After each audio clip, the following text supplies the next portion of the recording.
Dang, damn it.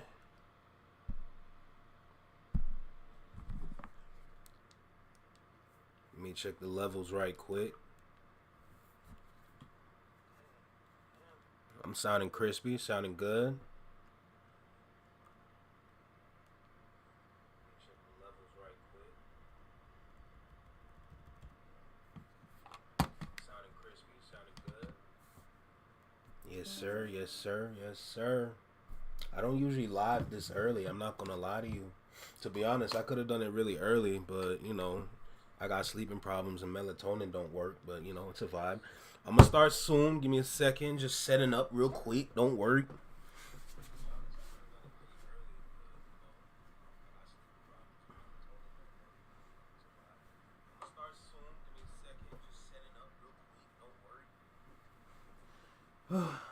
How everybody day? What's good? How's everybody feeling? Y'all blessed? Y'all alright? Y'all good? We gonna talk. Don't worry. Don't worry y'all little heart.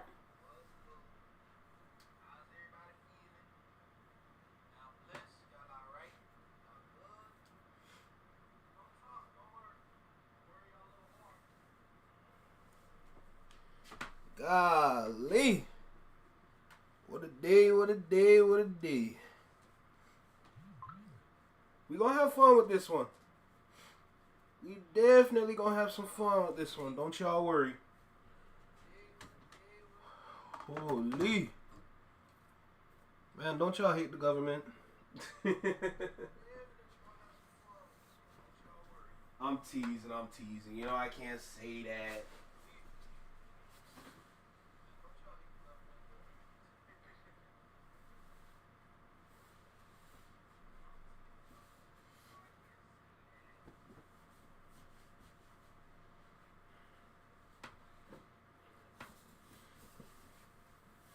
Where's my shorts? I'm kidding. Golly.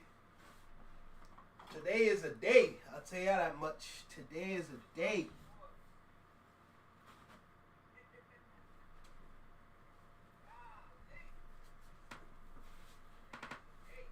Alright, I hope y'all ready. Ready. Shout out Caden. Shout out Bloody Sunday. Shout out to all the dogs. Let me sit back. I don't want to, what I'm saying? Let me sit back. I want to have fun with this one. Like I said. See, I could be playing video games right now, but, fuck them games. All right, let's get into it, man. Cam up. Let's go. Camera one. Lock in. Yo, right here. Right here in the small box. Welcome back to Single City Reactions only on the Flex and Mind Network. I'm the original anomaly. Welcome back to the channel. Yes, sir. We live with it today.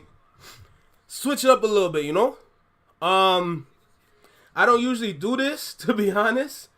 But I'm here fit. I'm here to vibe. I'm here to have some fun.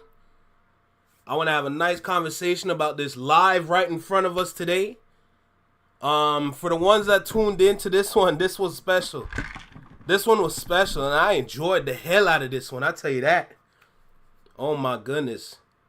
So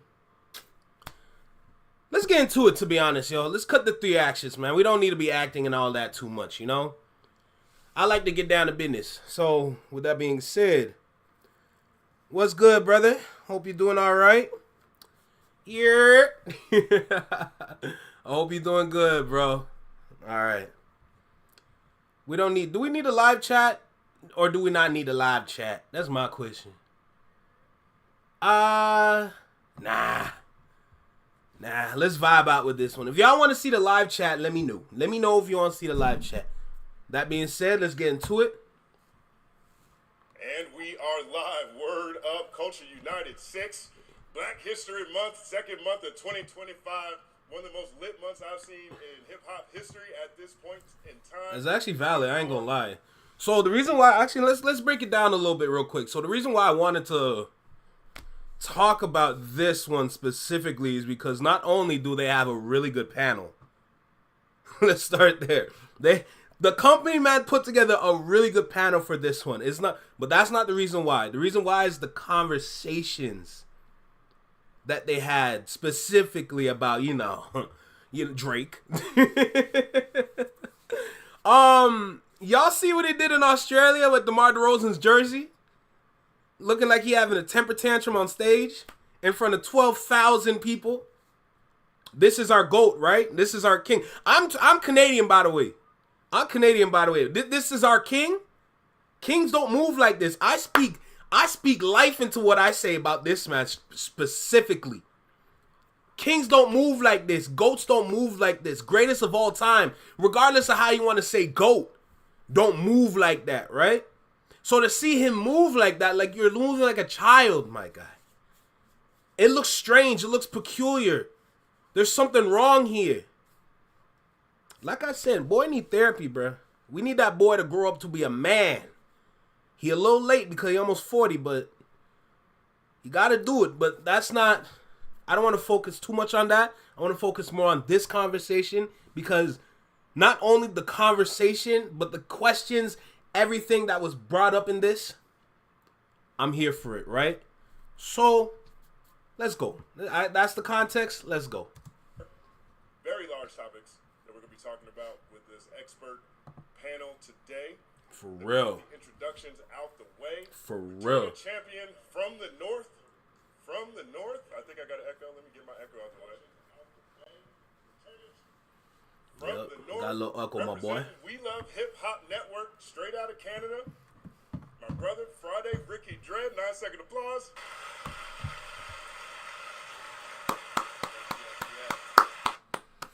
Oh boy. Thank you, Justin, for having me back over here. Public enemy #1, ladies and gentlemen. Trust and believe me, I was going off on him in the chat. Also returning champion, my DIYer brother, been doing incredible work covering ways for artists to improve their careers and has been dropping incredible interviews. He has a fantastic conversation with Young Guru that's on the channel right now for artists who are looking for ways to improve their production, their process, and their careers. And he's got an incredible one coming up with Good Luck Tomorrow.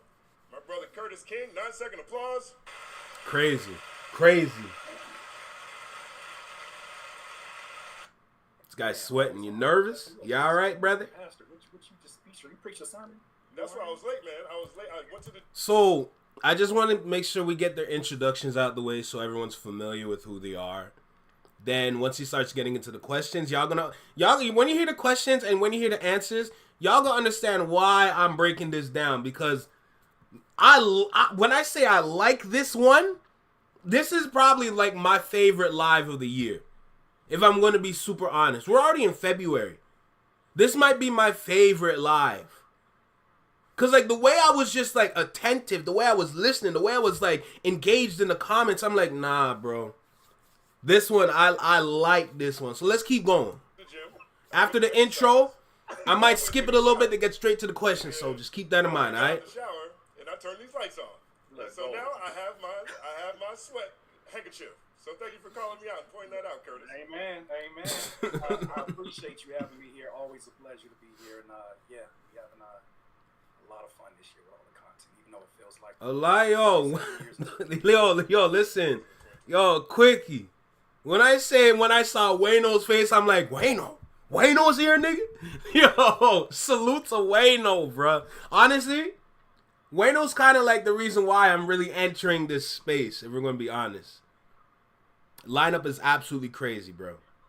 But yes, Wayno, like, to be here, to be talking how I talk, not saying that's, Wayno's teaching, but, like, I listen to him for guidance through the music industry, and through him, I've learned from other individuals.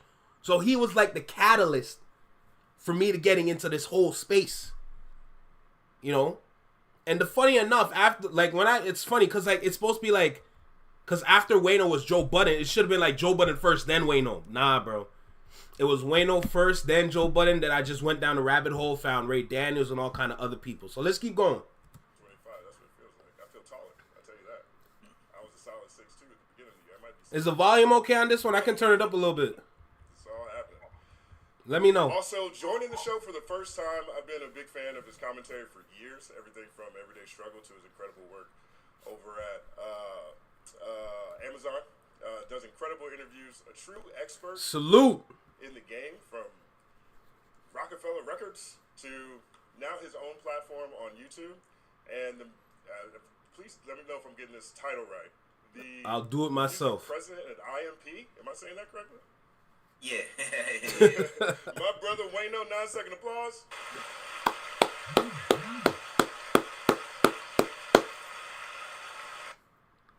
Thank you for having me, man. I'm honored to be here, man, for real. Word up, word up. Right. Also joined the show for the first time. I'm a big fan of her commentary. I think she is effortlessly funny. I think she is wildly knowledgeable, and I think that more than anything else, Miss Gina. voices I've heard in a long time. She fine as hell. I ain't gonna lie to you, Joining bro. us today for the first Look at time. that smile. Lord have mercy. Second applause. Why you can go up a little bit? I got you. I got you. Word up. Now, Gina Views is one half of Effective Immediately, one of my favorite shows. All right, that's max volume right there. Let me know if that's okay. Because the algorithm has shifted a lot of new creators in front of all of our algorithms, in front of our streams, just based off this beef in a lot of ways. Yeah. So Wayno has been around hip hop forever. He was big on Philly rap when it was coming up during DVD. Yo, DJ Head's latest. I ain't gonna lie.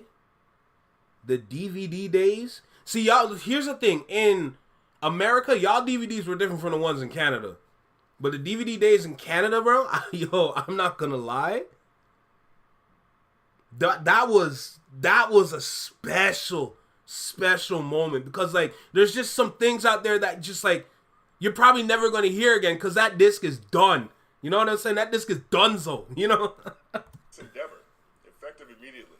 You know. All right, let's keep going. I want to get through the intros already. Very crucial to my adjustment when I moved to Los Angeles. DJ Head would give me the best advice. The best advice. He would say stuff like, "Be nice to everybody because you never knew who's gonna be somebody." He would say stuff.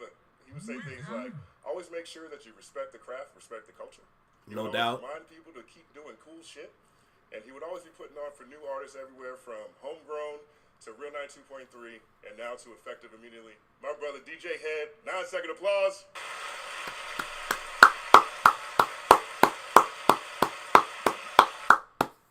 Word up. Shout out to you, Jay. Thank you. I appreciate you. Also, you know, I think that oh wait, my can.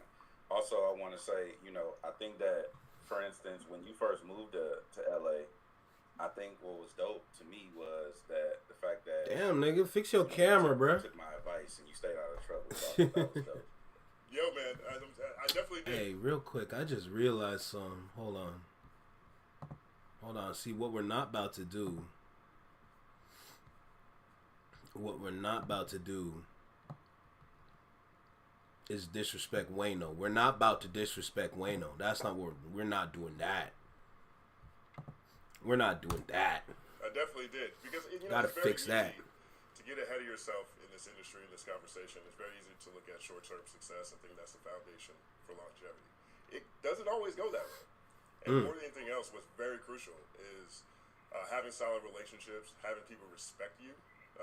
No respect doubt. your word, and you put that right at the very forefront of things I need to focus on when I moved here.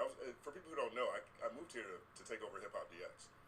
And so there was a lot of eyes in that seat and on that role. And DX hadn't been real people at that point in time. It was an online blog. Everybody was in different cities. Everybody was working from their home. And so LA being LA, which is a very different city than I've ever lived in, is territorial in its own way. But your reputation is something that you have What's to good, protect Queen? How you at all doing? costs. And We just checking out this live that I watched yesterday. I want to break down some of the things they all talking right, about. First topic. Let's go. This is a record-breaking everything for Kendrick Lamar. Here we go. Every time I turn on the internet. Let's have some fun. Turn on the internet. Every time I turn on the internet, You Kendrick's sound like a making real a record. old head, right? That's what I embrace my unk role. I embrace it. It's okay. Big Unk. I don't like to fight the ocean. It's all Stop good. this. But you know, for a Super Bowl performance that was as subversive as it was, for the range of criticism from, it wasn't a traditional Super Bowl performance that people were expecting. We didn't really like the set list all that much. Well, now we're a week out. It's the most watched Super Bowl in history. we're watching people discover the symbolism in this performance in a way I've never seen before. Yo, I've one never seen this thing, in the week. one thing before I let him continue, one thing about this, I've never seen so many people just talk about what happened at the Super Bowl. Like, when I say every race had something to say that was positive, oh my God. You here for it? Appreciate you. Appreciate you for stopping by, for real. But like, I've seen black people talk about the Super Bowl performance and gave their thoughts and their information about it. I've seen white people talk about it. I've seen the Hispanics talk about it. I've seen Indian people talk about it. I've seen Asian people talk. You understand? Like, what is going on? I'm sitting there, I'm like, what in the blue ish is going on in this damn thing? You know what I'm saying? I'm trying not to cuss. You know, but my point is that the fact that it's not even about like the Super Bowl is like the most watched. The fact that everybody was engaged is what I care about more. Because I'm sitting back, I'm like, yo, what is going on in the music industry? Like, there's a shift going on. I've seen a lot of creators on YouTube talk about a shift. It really was great to see. I ain't gonna lie, Queen. But yes, like, I feel like there's a shift. Like, we're going back on track because we've been off track for such a long time because everybody was having their fun. Everybody enjoying themselves. Everybody just getting loose and listening to music. You know? But I feel like the conscious, like, rap is coming back. As if hip-hop is, like, healing in a sense. You know? But let's go back to the live, because that's what I'm here for. I'm here for the live mainly. So let's go. Decode and understand what they just witnessed on that stage. We now have Kendrick following his 5 Grammy wins. Major. He now has 3 albums in the top 10. Crazy. Billboard 200. First rapper ever to have that. Last male artist to have that was Prince. And then he now has 100 million. First rapper to ever get 100 million streams. Wait, hold on a second. Wait. Did he say Prince was the only other person that had that title? And now Kendrick Lamar has it too? Yo, who did Kendrick Lamar compare Drake to? Mike? Yo, wait. I didn't know that. I seen that he passed 100 million. Was it 100 million streams for the month? Bro, man, how you breaking records, my nigga? Yo, I love the fact that it's healing though, to be honest. But what is going on? Let's keep going. On Spotify. I'm gonna start with you, Friday.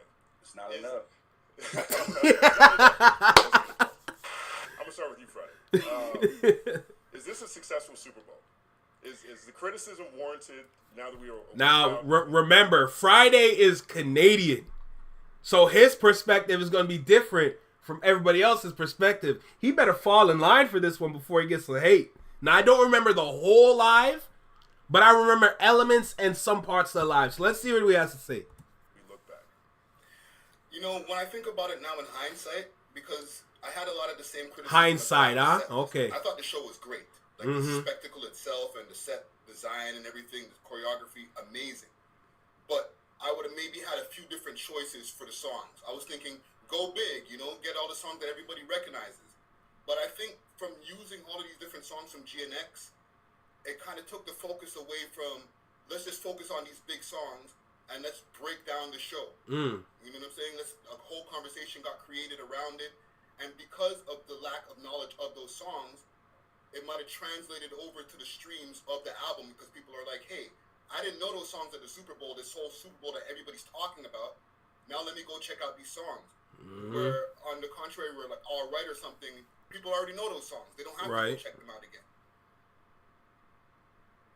Yeah, I mean, I look at it and I think the thing that stands out to me most about this Super Bowl is I don't remember seeing a theatrical, almost Shakespearean performance during the Super Bowl at halftime. There's so much I want to talk about.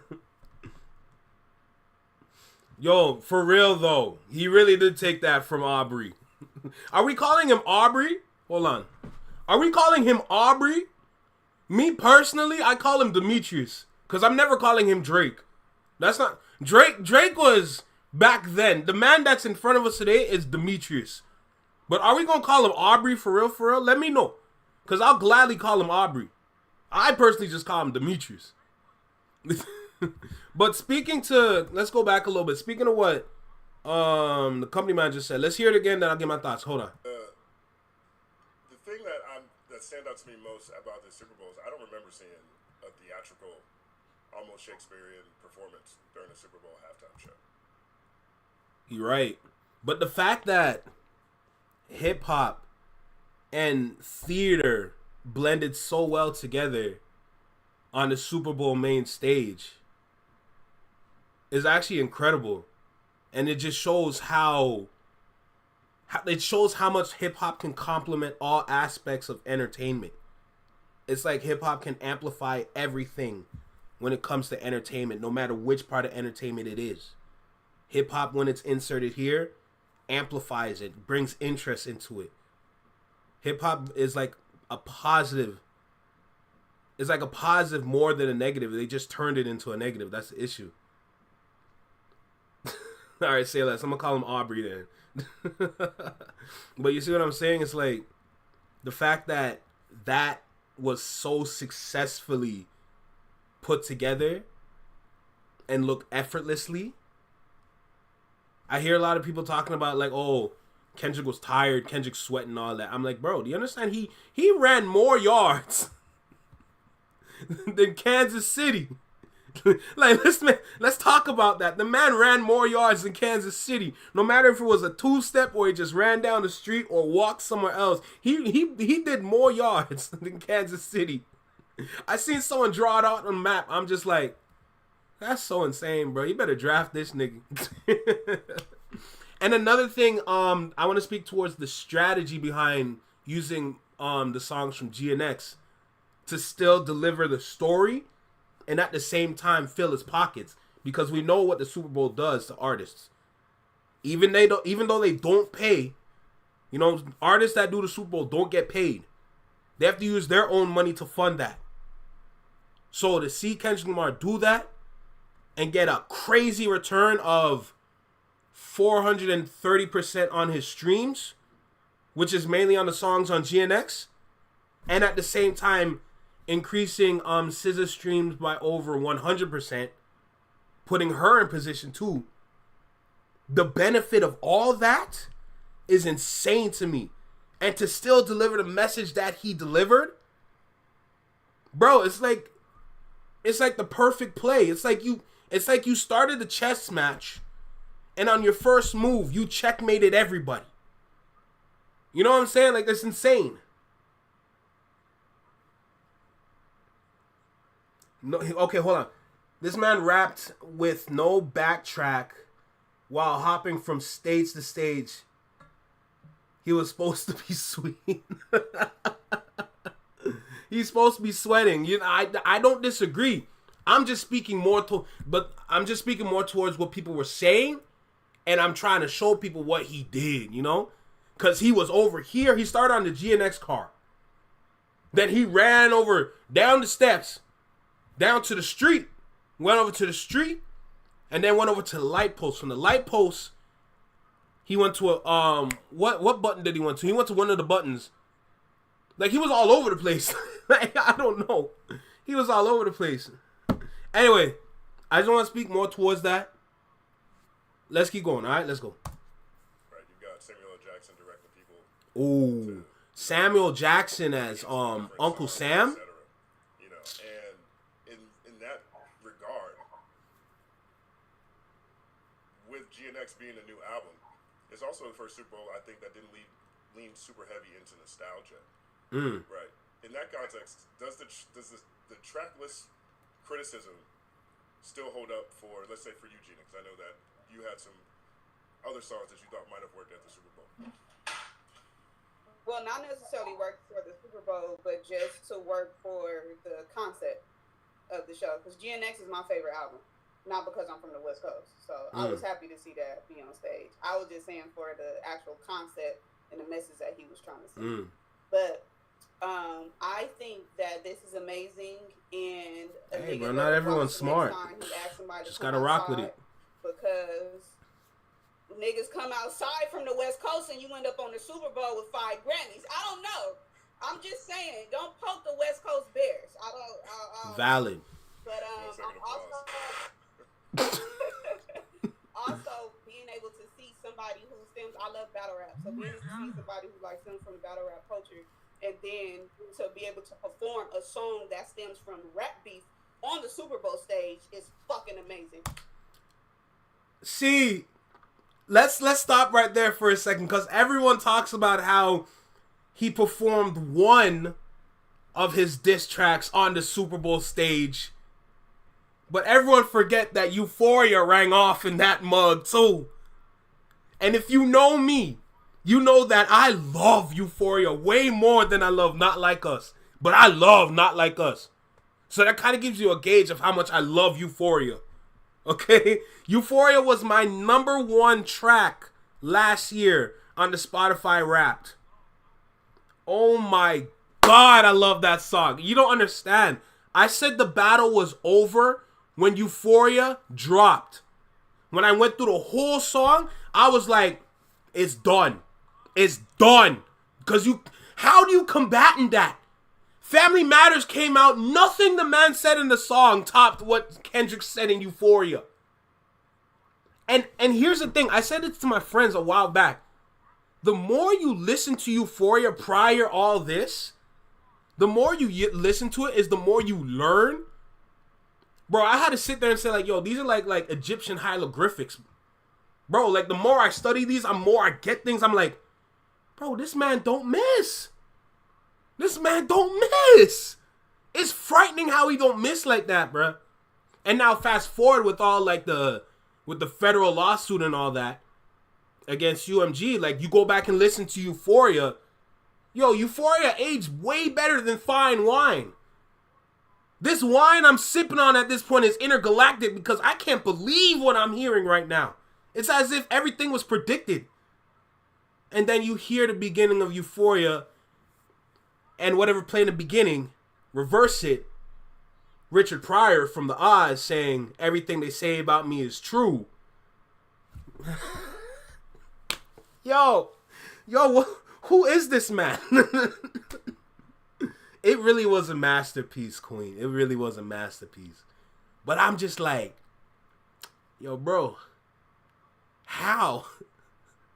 Before I continue, I just want to say, if you guys know the rapper, Royce the 5'9", I've said this quote quite a bit on the channel, but like, Royce said, Kendrick Lamar took the time to psychoanalyze himself on almost every album, every song that he's ever produced. What makes you think he wouldn't do that to you, Drake? Kendrick simply psychoanalyzed Drake and broke him down in every song in that time period. Kendrick literally took the time to drop an EP on this man.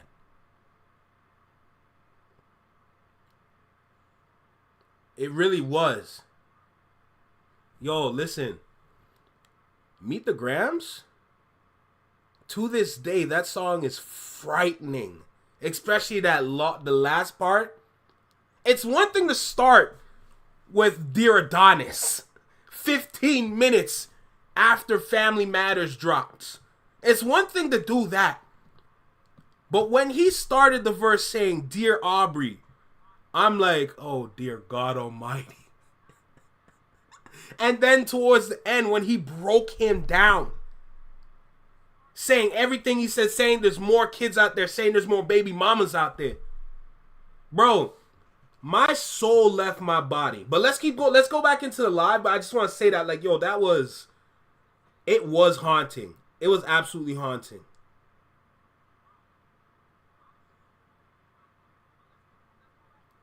Quickie, you right, bro. I ain't gonna lie to you. You right.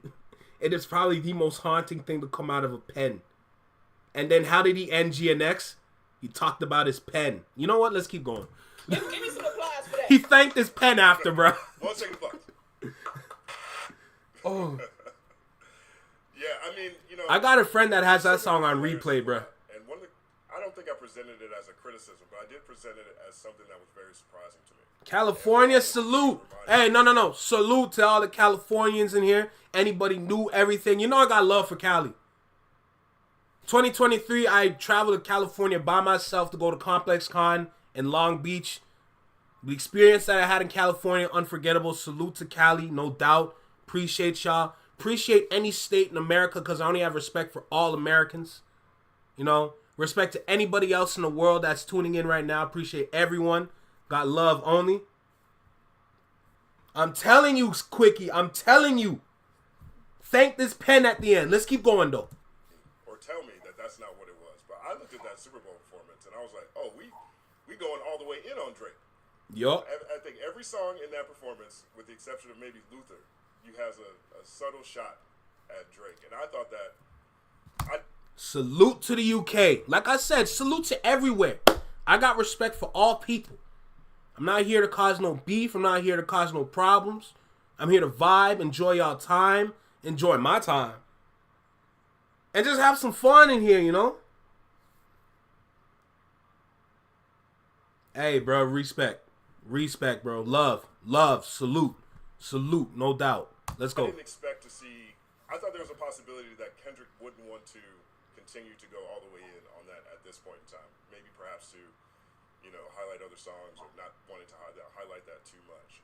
And, you know, my audience over here is like, it wasn't about that. It was about, you know, it was a message to Black America. It was the symbolism that's what... To be honest, it was both. Challenges that we face as a community. And in my head, my response... No doubt. across the pond is an understatement, right? bro. Multi-layered, metaphor-heavy Super Bowl. Two things can be true. Yeah, I think multiple things can be true at one time. Wayne, what was your reaction when you saw it? I mean, I was sitting in the living room with my family. It was cool. The biggest thing I took away from the Super Bowl was this. It was something that was performed that we're not supposed to get anywhere else again. Hold the phone. You got a GNX vinyl, my nigga? Oh my god. I can just picture it right now. You take the vinyl out the case. You hold it ever so gracefully. You place it down. You get that little needle. You put it on that mug. And you just let that play. You hear the beginning where it's trying to connect to it, trying to get to it. And I'm just like, you just sitting there with some wine. Oh my god. Listen to whacked out murals. Yo, I'm happy for you, bro. I'm happy for you, Quickie. No cap, I'm happy for you. Enjoy that. Drink something good when you listen to it. That's all I'm saying. You can go on, you can go on a tour and see those favorite records perform. You could go anywhere else and see them favorite records perform. But the Super Bowl, what he was able to do only lives there. Like, you don't get to see that set list ever again.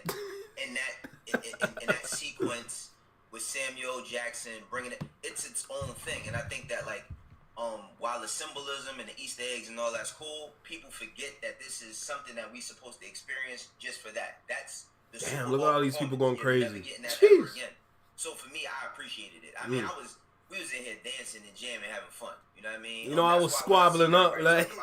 The crowd. When have we ever watched anything on television and really worried about the crowd? You know what I'm saying? Like, I'm not tripping over the crowd when I'm watching TV. Facts. So I ain't tripping myself. What Kai Cenat said, talking about they added audio, they added the crowd applause. You're a sick man for that. Who paid you? This man got an OVO check. Out here lying, bruh. Why would you say that? We heard the crowd loud and clear. We seen everyone's like Snapchat stories and all that. So how you gonna sit there and say that? That's insane. I wanted to react to that video actually, but like, there's just so many videos that come out every day. I can only do so much. But it is what it is. Let's keep going. Actually disappointed in the Super Bowl overall because the game was trash, because it was a blowout. You know what I mean? But ultimately, I enjoyed I think it was worth every minute of waiting for it. All the anticipation. To me, it lived up to every single standard that I had. I had no expectations. Is there something to people who do have criticism that maybe there was too much Drake in the performance? When you think about this, let's go with Curtis. Oh, facts. To that argument. No doubt. No. And this is I what try I'm my so best, glad you we're know? surrounded by the head right now, Hey, Quickie, and go crazy with it, bro. because that's West Coast energy. And you know what the first thing I said with my civilian self? I said, he banged on that nigga. That's the first thing I said when I heard that third verse. I said, oh, he really did that in front of everybody. Yup. No, I think that that's what you're supposed to do, especially if you're going to represent an authentic West Coast energy. Can I make 4 points really quick? 7 out of the 10 songs, he owned the masters to. This is the perfect catalog for him to perform. Shout out to Ryan Z for that one. It seems like people wanted Kendrick to catfish America into loving Kendrick. That's not the way that you want to build a fan. What he said? I want to hear that again. Sorry. Catfish America into loving Kendrick. That's not the way that you want to build a fan base, right? So hope that these hit songs are the way that you bring them in. I don't. Yo, this guy, Curtis King. Yo, every time I hear him, his intelligence is just. It's like it's on his sleeve, bruh. You know, it's like his brain is just extended all over his body. Because everything this man says is a bar. And I'm not talking in rap sense. I'm talking metaphorical sense. Like, oh my goodness. That's actually insane. Let's keep going. And I saw criticism of Black Eyed Peas in 2011 that said that them performing their hit songs didn't translate to a live audience, whatever that means. And they made hits for a living. Last point. He performed Be Alright, which is one of the songs they said he should have performed in Good Kid, Mad City. Always on point. In the Super Bowl prior to this one. Let's be honest. You're setting a bar for him that is unrealistic for anybody to go ahead and do. And I don't think we understand how spoiled we were with the performance like that until you started to see some of these performances during the All-Star game, with the exception of the Russell. Because when you start to see what a lot of these rap experiences are, you don't get theater. You barely get these niggas rapping over their own without their vocals. Yup. You got that. He ran more yards on that field than the Kansas City Chiefs. What are we complaining about?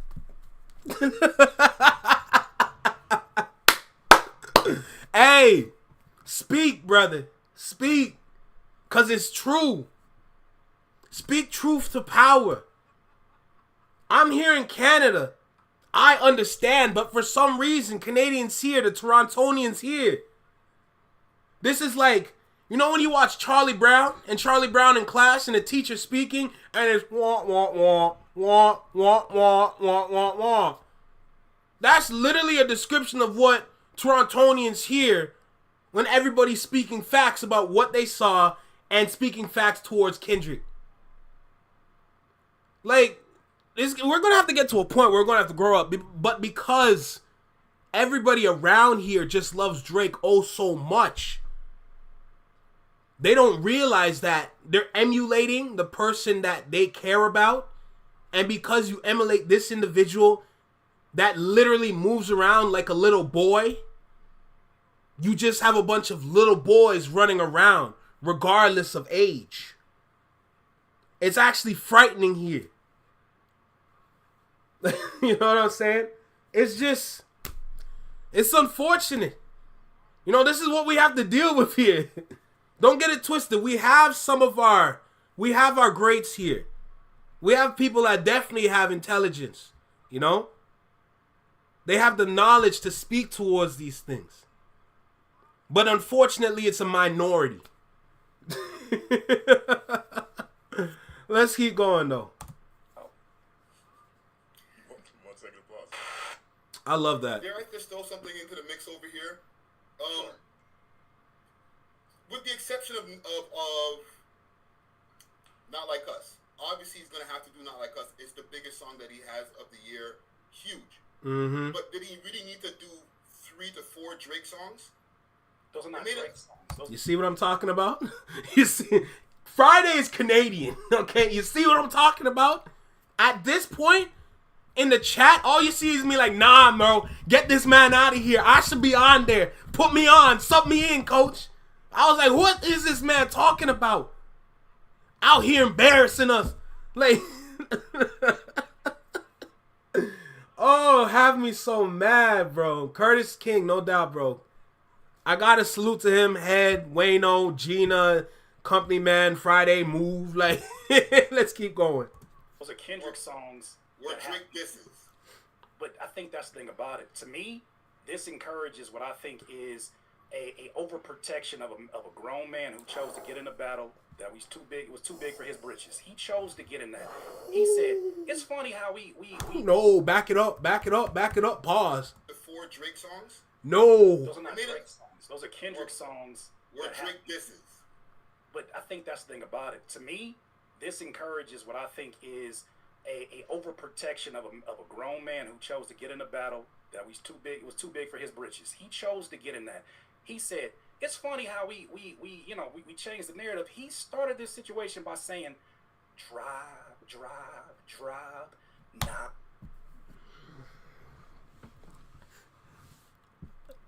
Because my memory is bad and I put out so many reactions, I can't remember the exact reactions where I said this, but I'm sitting here moving around looking stressed because I've said this. I've literally said this. Like, my nigga, you got into a battle with a dog with rabies. One bite, your whole equilibrium is done. Bro, like, wow, bro. I'm just so amazed how dudes defend this, knowing that the same person y'all champion is the same fool that provoked the bear. This is a grizzly bear at the highest level. We're talking from Pokemon and Ursaring. Y'all remember how frightening Ursaring was in the Pokemon show? That's literally Kendrick, bruh. That's literally Kendrick. And here come Drake, 10-year-old little boy trying to catch it. Boy, you finna die. And that's exactly what happened. This is insane, bruh. Holy. Nah, came back out this time. Where did that energy go now that we're talking about him as if he's some kind of victim? That's a grown man that got into a battle with the groaner man. I'm not saying that. I'm saying... Can I ask you a question right quick? What is the 4 disses? Because I keep seeing people bring up like how all these songs are disses, and other than with the exception of Not Like Us, he didn't perform Whacked Out Miracle. There's 2 disses and everything else is headcanon. Headcanon meaning just creativity that y'all are creating. It was Euphoria and Not Like Us that rang off on that. And the funny thing is, the part of Euphoria that he played, the okay nigga let's play, have you ever walked your enemy down like you with a poker face? Bro, that's football. He took that part of the song because it relates back to football. Now don't get it twisted. Everybody was wondering if he's going to play Not Like Us. That's why he teased us with the did, you know, before he got into Luther. And then SZA came out. Don't get it twisted. Not Like Us was for Drake, and TV Off was for Drake too. Well, then you think about it, it might be 3. Because Turn His TV Off, we're all talking, we're talking about Drake, but at the same time, that could be headcanon. You know? But, yeah, playing Not Like Us, saying, hey, say Drake, I hear you like him young. You know? But, yeah.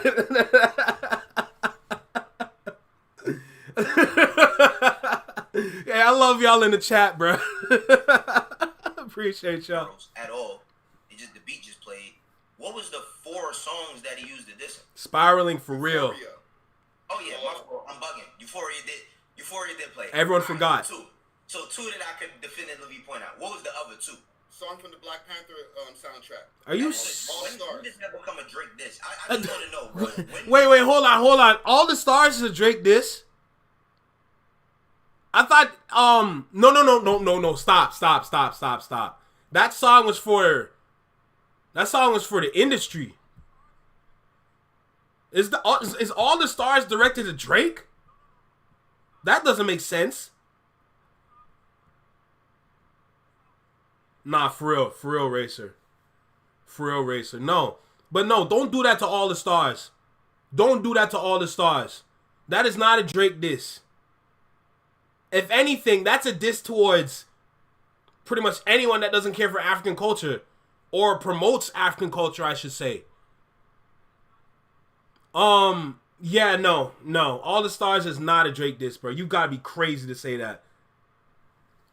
Yo, raw talent, bro. What's good? Salute. What's good? Yeah, OVO Friday for real, bro. All the Stars is a Drake diss, knowing what it did for the culture. Are you kidding me? Man, let's see what this. You know what? I'm not trying to disrespect. Let's see what he got to say.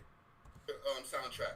That is when did that become a Drake diss? I just want to know, bro. When did that become a Drake diss? Wayno blowing up. It was rumored that it was a diss for a long time. It was during the subs back and forth.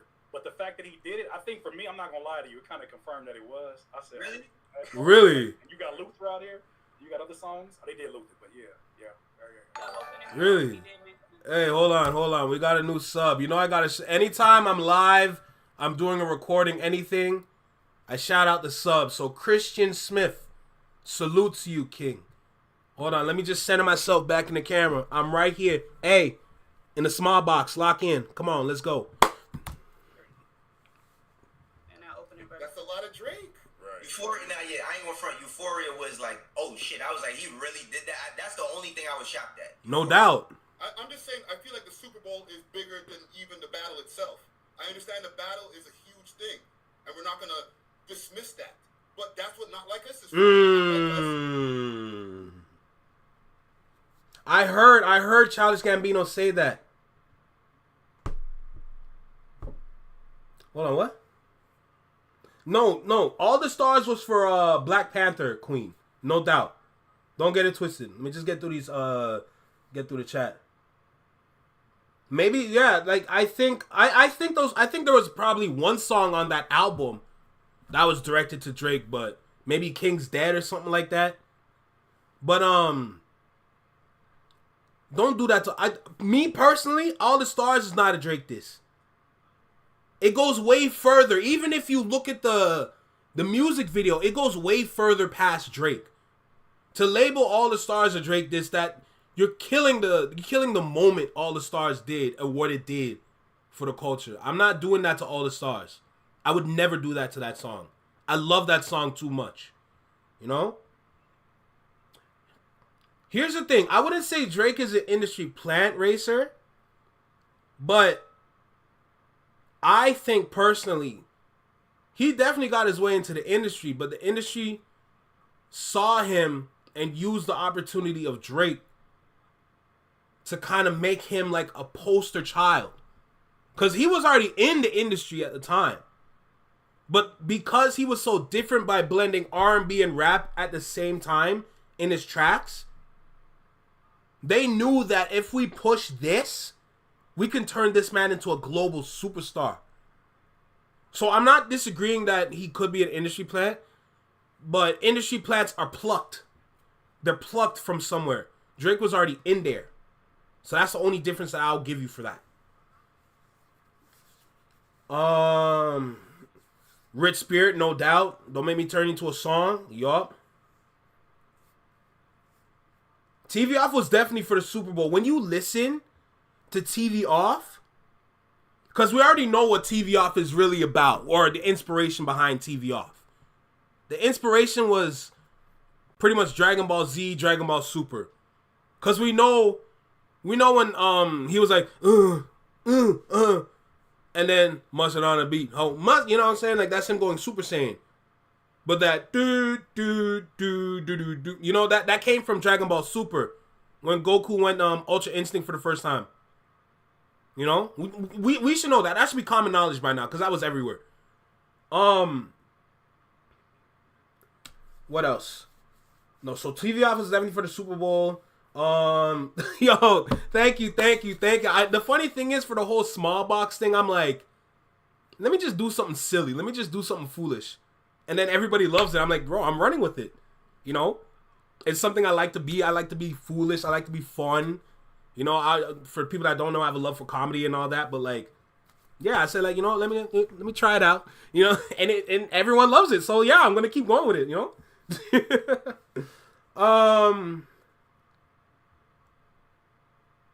Hey, bro. Hey, yo, raw talent. You're speaking facts.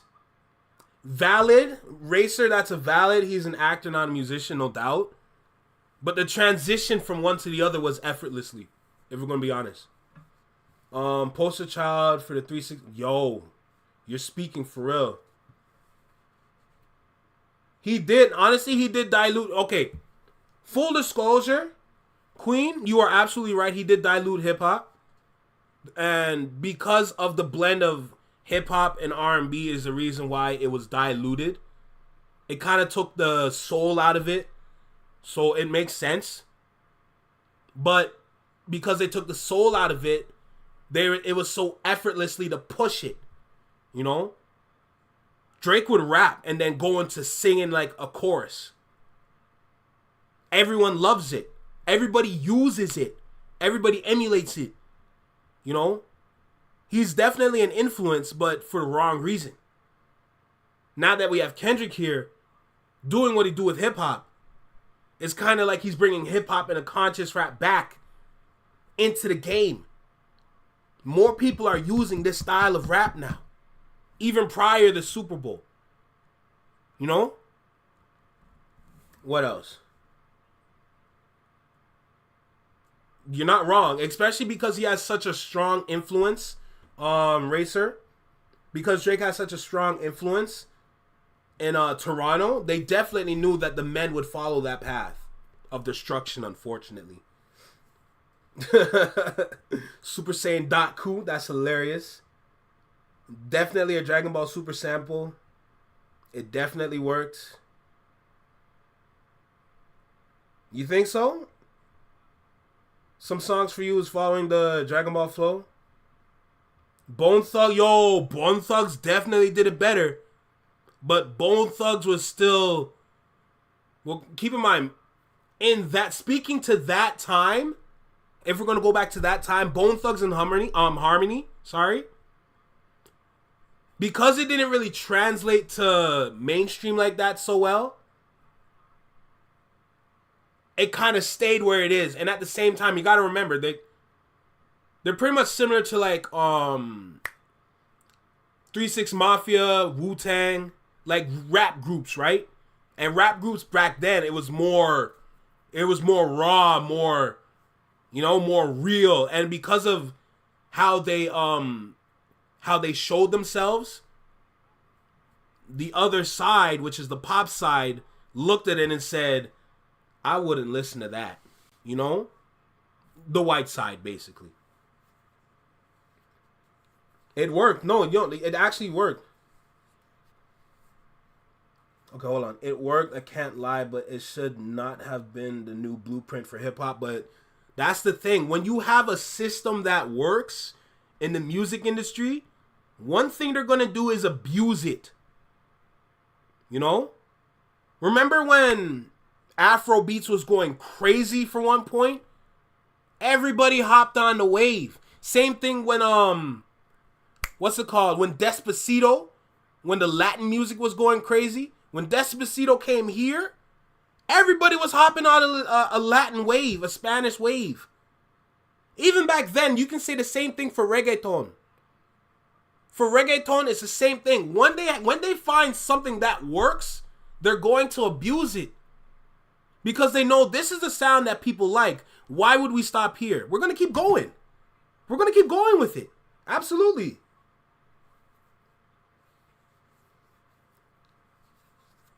What else? Yo, raw talent, you're speaking facts. So this opportunity that Friday had to sit in front of these individuals, he had all the power in the world to be unbiased. But because he has his Toronto bias is the reason why he looks crazy. The funny thing is, if he was unbiased, he would actually drove traffic towards his page. An unbiased, a real opinion. That's not clouded in just, what's it called? It's not clouded in such like a biased opinion off Drake. If he was just unbiased, the whole chat would have been like, yo, who is this guy? This guy's in Canada? Yo, this guy has sense. Yo, let me go subscribe to him. You know? That's why I was saying I wanted to get on that panel. That's why I was saying I wanted to get there. Because I will give you an honest and real opinion about this individual here that people here champion so much. There's nothing wrong with disagreeing with the people here. It actually creates conversation behind it. Imagine, like, all we have to do in Toronto is just literally talk about Drake, but have a pro side and a con side and debate about it. Once the debate is done, we're going to look at him differently, regardless of who we are. Because as soon as you bring out all these facts about him, we're going to be looking at him sideways like, hold on a second. My nigga, you did this? When did you do this? Why did you do that? You know? Don't get it twisted. He's still going to have his public interest. But the fact that people here are even looking at him sideways is be like, oh. Yo, do we have anybody else here? You know what I'm saying? Yo, can we free Tory Lanez real quick? All right, let me get back to the video. Yo, chat's going crazy. Appreciate you guys. What's good, Tiff? Appreciate Raw Talent, Queen, Racer, Quickie. Appreciate y'all. Appreciate everybody else watching. We got a job to do though. You know, let's keep going. Can handle all of that in one song. You don't need to do 4 songs or 3 songs on the guy. That sounds like obsession to me. Obsession is crazy. See how I see it. Yo, look at head. Wait, Yeah, but that nigga's spending a lot. He's renting a lot of space in that nigga's head, and he's using the Super Bowl to diss this nigga for 4 songs. Hold on. Yo, look at DJ head. Yo, this guy kills me, bro. Yo, this guy kills me, bro. Like, Hold on. So, all right, let's put ourselves in somebody else's shoes. I'm gonna keep it 100. If you did anything to make me upset, and I get the largest moment. When I was on Everyday Struggle, see my problems. I never had no problems with talk, Wayno. Talk. I use my platform to shit on a lot of them. I ain't gonna lie. I use my platform to say, yeah, look at me. Y'all doubted me. Fuck you. So I'm gonna keep it 100. We cannot now say why is he doing that, because Racer, you're speaking facts. Drake has been taken from Toronto, not just he wants to. He has been. He hasn't done much here. Honestly, he's done more for women, especially international women, than for the city. Don't get it twisted. He has his areas in the city where it's like, I did that. But more money has been spent on international women than anything else this man has done in the city. If we're gonna be super honest. You know what I'm saying? Like, oh man. Hey bro. Let the company man know I'm right here. You know, I'm right here in the small box. You know what I'm saying? Like, I'm right here. I'm ready. I would love to be a part of that. For all the new creators out there. You know? Nothing wrong with a little helping hand with it for everybody, you know? I'm just here, man. I'm waiting. I'm gonna keep working on my craft here, but I'm waiting for that opportunity. Don't get it twisted. You know? So let's keep going with this for now. because if I hate to keep saying the same thing everybody keeps saying, but if Drake would have won, he would have used every opportunity. I know they don't want me on that panel, but trust me, they gonna love me. Like us, he called him a PDF file on the damn song. So he can get everything done in one song. Friday, can I mention this? Why wasn't it enough when it was Drake versus Meek Mill and he had all those memes from the internet on his big screen here? Talk that shit. The same thing Drake did to Meek. It's just the same thing Kendrick is doing to Drake. It's just a lot worse. Song. That was nominated for a Grammy. That was nominated for a Grammy. Okay, so why not just do the one song? That is one song? Bro, they played that song everywhere. They played that song everywhere. But did we need Euphoria too, though? At the Super Bowl? Yes, I ain't gonna lie.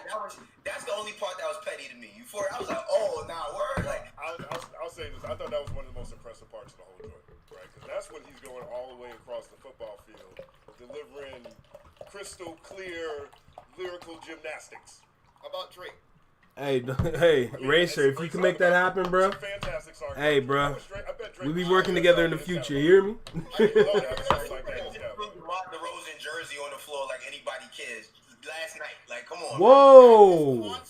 Yeah, so this was Kendrick's moment. He got the right to make his moment about whatever he wants to make it about. That's how. Hey, bro, appreciate y'all for real, man. Let's make it happen, bro. Let's see what happens. I'll speak the truth. Yeah, but just know that moment is Drake. Huh? So, look. I want to say one thing, because everybody keeps saying if it wasn't for Drake, Kendrick wouldn't be doing all of this. So why? A lot of people keep saying that. So all of these numbers that Drake is doing now that he put out an album, is that not a product of Kendrick as well? Yeah. Yup. Okay. I just want to put that out because nobody's not saying that. On the downside. No upside or downside. Everything Drake is putting out right now is because of Kendrick. He's trying his best to get back into the markets that he probably lost. And it's not working. Don't get it twisted. He did high numbers on the album. Mind you, I still never listened to it yet. I keep saying, I'm taking my time. I'm not rushing. I'm calmly waiting for the right headspace for me to go into this and give an honest opinion, a real opinion. I recently found out that there's 21 songs on the album. I found that out, like 2 days ago or something? I recently found this out. So, trust me, I'm taking my time. I might go live for it. I know it's gonna get like demonetized or whatever because of the music. I could care less. I'll go live with it. We gonna listen. I'm gonna give my honest thoughts. Kendrick ain't down. He got three albums in the top 20. It's not down. No way possible. I'm saying Drake on the downside. Like that's a product. Drake's lack of numbers, I guess, is a product of the battle. Okay. I don't really care about numbers and shit. I just think that like it's funny how everybody acts like Kendrick Lamar wasn't an international Pulitzer Prize winning, mad Grammy having, critically acclaimed. I'm pretty much chopping this damn live up this whole time because every time someone is speaking some facts, I gotta say some. Bro, everyone thinks Kendrick Lamar is a brand new artist. Why and how? Prior this beef, the man had 17 Grammys. I don't even know how he got the 17 Grammys, bro. You know what I'm saying? Bro, how are we forgetting who he is? Recency bias is a nasty virus in the air. This microwave era that we're in is poisonous. It's actually very poisonous. And it's frightening to see the poison go through everybody's minds. All it's doing is going through everyone's minds and just ripping out the moments in hip-hop that Kendrick Lamar has displayed. It's like everyone forgot Damn. Damn is the reason why he's a Pulitzer Prize winner. I've never even heard of that award. Kendrick Lamar got an award niggas will never get in their life. As long as people in this music industry continue to go down the path that they go, they will never get those kind of awards. Kendrick Lamar got a Pulitzer Prize award. Drake only got Artist of the Year. Which one weighs more? Oh, my bad. Small box. Lock in. I don't know. I gotta fix the blur on this camera, bro. You know what I'm saying? Selective amnesia, no doubt. Selective amnesia. But bro, which award weighs more? Artist of the Decade or Pulitzer Prize? I'm going with Pulitzer Prize. It has more wealth. It has more value than Artist of the Decade. You kidding me? Any nigga can get Artist of the Decade. No nigga's gonna get no Pulitzer Prize. Hell no. Isn't Pulitzer Prize just under a Nobel Peace Prize? If I'm correct? Man, let's keep going. Get respect from every single hood to suburb all around Fact. America until Drake. Raw talent, I don't fact. understand how people act like this is something new. He been that nigga. I think we gotta stop acting like there's only a Drake stimulus package out here. He just gave Drake. Can we think of another perspective? He gave Drake a shout out on the biggest stage in America. Fact. You know what? Thank you. You just helped me sell some more sexy songs for you. Can we stop this? Because if it's a calling him a PDF. hold on, He didn't even say it on the great Super Bowl stimulus stage. package, why ain't it working for him in Australia right now? 1 second applause. DJ Head. Now, I've watched your perspective on all this. I think the whole world has, actually. You know what I mean? I think you have been our lens into this camp and a lot of decisions that were being made. But one thing I really did appreciate that you were talking about on Damn, nigga. this week For real? was you were saying either you have it, people are being critical of him not playing typically the white man's game at the Super Bowl. And he went in and went all the way in and stood on what he wanted to say, and he made a unique experience out of it. Where are you at in this conversation? That we're having right now? This very spirited, fire. Hey, bro, that's what's up. What does this moment for Kendrick look like to you, and what do you think about his decision making at the Super Bowl? Well, I mean, I kind of said it, but I think that, well, first of all, Friday, with all due respect, you wrong as two left shoes. Unless you corrective shoes are needed for someone's walking condition. You wrong as two left shoes, bro. DJ Head, get him. Get him. But I think so. It's a couple of things. It's a couple of things that people are missing about this, right? I maintain the same positioning that I've maintained since episode 1 and of the bigger picture, and since we launched Effective Immediately, and since the springtime. If you are not authentically of this culture, and I'm not talking about hip hop culture, I'm talking about urban street culture, you will not understand what it means to completely pack someone out, obliterate the opponent, leave them. Where we come from, Gina can attest to this. I don't know where y'all from. Wayno probably, maybe. I don't know how they politics work in Harlem. Where we come from, there's a thing called a friendly, which was offered to the boy. Right, a friendly would be like if me and Justin or me and Wayno had an issue. We homies. We can catch a friendly. After that, we shake hands or we don't, and we go our separate ways. It's kind of deaded at that point. At this point in the live, I can honestly say this is where I was learning. Remember, I'm Canadian. I don't know this kind of like culture. I'm here to absorb. I'm here to learn. Ever since he said this, can never forget it. There's two ways these things can go. If we are not friends, we were always taught ain't no fair ones. Mm-hmm. What that means is complete obliteration of the adversary. That means that there is no, oh, this is too far, or same school as, if you go back and look, the same school that Pusha T comes from. He's like, what you mean I went too far?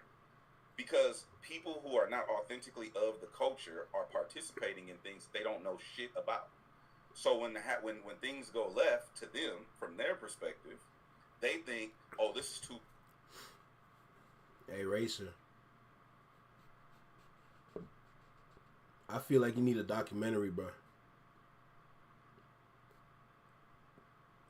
Yo, we need to give Racer a documentary, bro. We need to give him an opportunity to speak, bro. Damn. I'm sorry. I'm just reading some of your Racer. I'm just reading some of what you're saying. I'm just like, damn, nigga. The fuck? God damn. And I'm not trying to disrespect in any kind of way. I'm just like, I'd pay to watch that. Too far. You know? But when you use certain verbiage in certain environments or hoods across, however you want to look at it, right? When you use certain verbiage, when you say SMD, where Wayno from, those are fighting words. Yup. When you call somebody, I know that. Where I'm from, those are fighting words. Yup. When you call somebody a bitch unilaterally, those are fighting words. Atlanta. When you say something like it's up, yup, that means that there's no more dialogue that needs to happen. That means it's all physicality. Yup. Right? Or violence that needs to take place. What happens is you get these people who don't authentically come from these things, cap. and they say things because they think it's just internet, or they look at World Star and they think that it's just, this is a Tubi movie. This ain't that. This is real life shit. Mm-hmm. So when you mention Wayno's wife, you then can't tell Wayno how to react when he sees you. No doubt. Or you then can't tell Wayno how to respond when it comes to Wayno went too far. You brought up his kids and his family. You can't tell someone how to react when that happens. So what I think is he responded appropriately according to protocol. No doubt. 1 second applause. listen, I can agree with some of the things you're saying, but I feel like all of that is encompassed inside of Not Like Us. Not Like Us is a scathing, dope diss track. Don't get me wrong. I don't think that the song's whack, and I think the song is necessary to be played at the Super Bowl. But you can get all your Drake attention. You can cut his head off, do everything you need to do into one song. Once you start going song, now you're wasting material on a nigga that you know that I feel like it shouldn't be renting that much space in your head. Again, we're having two separate conversations. You're having a rap conversation. I'm telling you that rap was used as a vehicle to disseminate how he felt about certain things. Does that make sense? He's actually right, because the conversation because remember, DJ Head breaking down the culture. Friday keep bringing it back to the raps. We're not talking about that right now. That conversation can have its own time elsewhere. What happened on that stage speaks way more to culture than the rap. The culture less is only going to pick up on what Friday is saying. Friday is proving that Friday is literally proving that Canada lacks culture. I will live and die on this statement. Toronto has no culture. Canada overall has no culture. What Canada has is a melting pot of multiple cultures. That's what Canada has. That's what Canada is. Canada is the sum of multiple cultures all in one country. That's Canada. Canada has no real culture. We don't have enough symbols and elements in our history that says this is our culture. We have a poppy seed from the World War or whatever. We have moose. We have syrup. We have the Canadian police officers and what they wear. Out here looking like Yogi Bear and his friends. We don't have enough elements in Canada to say we have a culture. I don't care what anybody says. I will die on this statement because it's true. But there is a certain group of individuals in this country that do have a whole culture that we don't even talk about, and that's the Indigenous. I will die on this statement. Everyone talking about how Toronto has such a rich culture. Of what? What are we talking about? What culture? We only have moments. We have elements. We ain't got no culture like America. That's why I gravitate way more to the American side, because I can appreciate their culture. And I technically grew up on it anyway, because all the television programming that we watched here was American. The only thing Canadian that we watched was the cartoons and the news. That's it. And maybe much music. But that's it. But I'm being like, you know, like I'm dead ass dying on this hill. The thing that Canadians can do here is integrate with the Indigenous culture. That's what we can do. The same way how I started by saying hip hop complements everything in terms of entertainment. Apply that to the Indigenous culture. Imagine that. Because we know how Timbaland works. Timbaland loves the Bollywood music, the Bollywood sound, the Indian sound, to generalize it. Timbaland can do the same thing with the Indigenous sound, the Aboriginal sound. Take some of what they do, take some of their sounds, their instruments, and then go crazy on the Pro Tools. That's all it takes to start the wave. I don't know if anybody, I think Timbaland has a song called Indian Flute. Use that. Use that same blueprint. Apply it to Aboriginal culture. You could do it, Busta Rhymes did with Arab music, but that was a little shaky at the time, if we're going to be honest. But there's definitely examples out there that you can use to apply to this, to get this going, to get a wave going here, you know? Honest take. I don't think I'm wrong. Oh, for real? Timberland shout out Curtis King? That's what's up. But I don't know. I don't know how y'all feel about it, but that's my honest opinion. That's what I'm gonna die on. I don't care what anyone says. Toronto ain't got no culture. Canada ain't got no culture. I'm gonna die on that hill.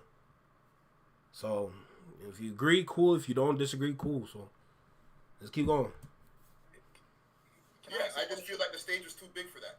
I understand on that. You don't get to dictate how someone responds to your disrespect. It's just my opinion. I just feel like no. I'm just saying. Like, that's what I'm telling you. No time for opinions. We're coming from two different places, perspective wise. Where we from, you don't get to dictate how I respond to your disrespect. Yup. If you, it's the same over here too. If somebody barely me, somebody calls me a goof, my first protocol is not to call them a goof back. No, it's to punch them in the mouth. Boy, you ain't punching nobody in the mouth. Or like weird is an activation word in LA. You call it somebody a goof over here. It comes from inside the jail cells. You call somebody. First of all, that's how I know you capping, cause we didn't start goof. Americans started goof. You know what I'm saying? We didn't start no goof. But when you call a man a waste man, when you call a man worthless, or when you call him like waste you, generally, niggas scrap over that. Yo, who you calling a waste man, bro? What are you talking about, fam? What? Are you dumb? Waste man is what he should have said, not goof. Come on, bro. Goof over here. You better be swinging or you're a pussy. Okay. Hey, yo, hold on. Raw Town, you're speaking facts. Don't have a solid mixtape culture here either. Bro, we had freaking Cardinal Official running that shit. You know? If it wasn't for him, we wouldn't even establish ourselves correctly. Who knows what we would have been doing if we never had Cardinal Official? You know? It's insane. Hey, what can I say? 2 peas to a pod, you hear me? Honestly though, here's the thing, because there's Caribbeans on both sides of Toronto and the UK, I really don't know which one came first, if I'm going to be super honest. Cardinal Official is definitely nice, bro. He has some songs, man, to this day I still play. I'm gonna search it right now. Only one song that speaks to me, because when I used to drive around with my mom and we played the radio, for all the Canadians out there, Flow 93.5, I know you know, 93.5, and if 93.5 wasn't working, we flipped to 93.7. I know you know. Come on now. But there's one Cardinal Official song that used to ring off on the radio all the time. Bacardi Slang. That song used to ring off on the radio all the time, bro. Bacardi Slang was the one. It really is. Like, I can't tell which one came first or which one came up with what first. You know? I just gotta respect it. That's it. I just gotta give respect to it. I gotta give respect to the fact that we both understand. Torontonians understand. People in the UK understand. The only thing is that Torontonians need to understand. They gotta get over the UK accent, bro. If you don't like it, just listen to what they say. I'm used to the UK accent. I love the UK accent, low key. You know? But like, the same way how a lot of like Americans on the hip hop side have bars. Yo, when it comes to grime, oh my days, that's rap, nigga. Now I know a lot of people can't get over the UK accent. That's y'all own like fight, you know. If you can't get over it, cool, it's not for you. But I put interest into it, and I took the time to get used to it. I'm glad I got through it in high school, listening to Krypton Conan, Abracadabra, Jamie, AJ Tracy, Bugsy, even Stormzy. Who else?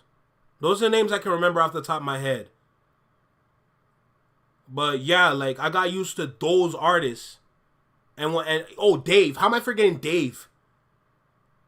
So that when I hear Central C, I'm like, okay, I see why he's number one. But he can't. These niggas over here, hell nah, bro. Old time is crazy, bro. Dave is With nuts. That perspective in mind, if someone says to you, like, "Yo, Friday, I don't like this. Let's get into it. Let's have a competition. Let's have a content war or whatever niggas is doing on the internet." Oh, right? for real? Yeah. I'm gonna crash out on you on my stream, and then I want you to crash. Dave out is the on me one. on my screen, you know. So let's have a content thing, right? But then I crossed the line, and I Remember, Central C needed Dave to get to the position that he's in today. Let's make it clear. Central C got a Dave stimulus package. Let's make it super clear. Same thing for Drake. For Drake to get popping in the UK, he had to go to Dave.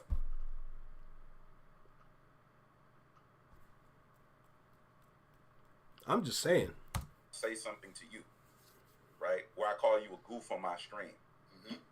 You then are like, you respond and you do a whole video. Facts. Central C has the streets. Right? Yeah. He has the streets right now, I for come real. on my stream and I'm complaining like, oh, you went too far. I don't get to do that if I was the aggressor. Does that make sense? Of course. I've dealt with it in my own content. I have people that are going at me to this day because I told them, suck your mom, which is another Toronto thing that you just can't say to somebody. I don't know how that works. Here's the thing.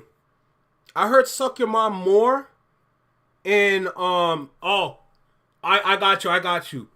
Friday messed up again. Suck your mom is in the UK. Suck your mom is in the UK. With the accent y'all have, y'all took what Caribbean said and y'all say suck your mom. Now, for the Caribbeans, y'all know how we say it. Go suck your mother. Go and go suck your mother. You know? Shout out to that dude McFly. He has a video called Jamaicans Be Like. Go check it out. You'll learn about the Toronto accent from it. That's why. I'm pretty sure he has a Toronto accent video too. They're all old videos. But that dude McFly is a comedian in Toronto with a Caribbean background. And he also has a love for the UK. So, just to let y'all know. That's a Jamaican thing for us. Yup. We got a lot of Jamaican slang.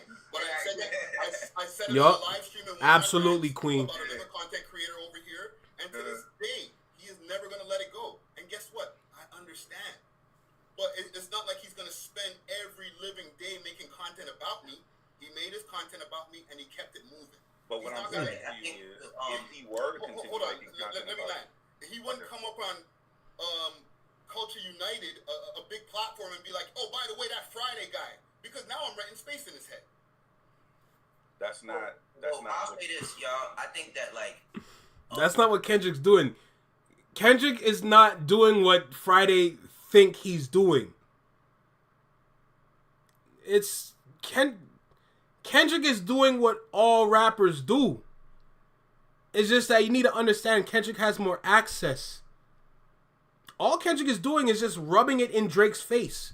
He doesn't go on the internet to go cry about it. He doesn't go on the internet to go make no duck lips. He doesn't go on the internet to show off any kind of outfit. People do it for him.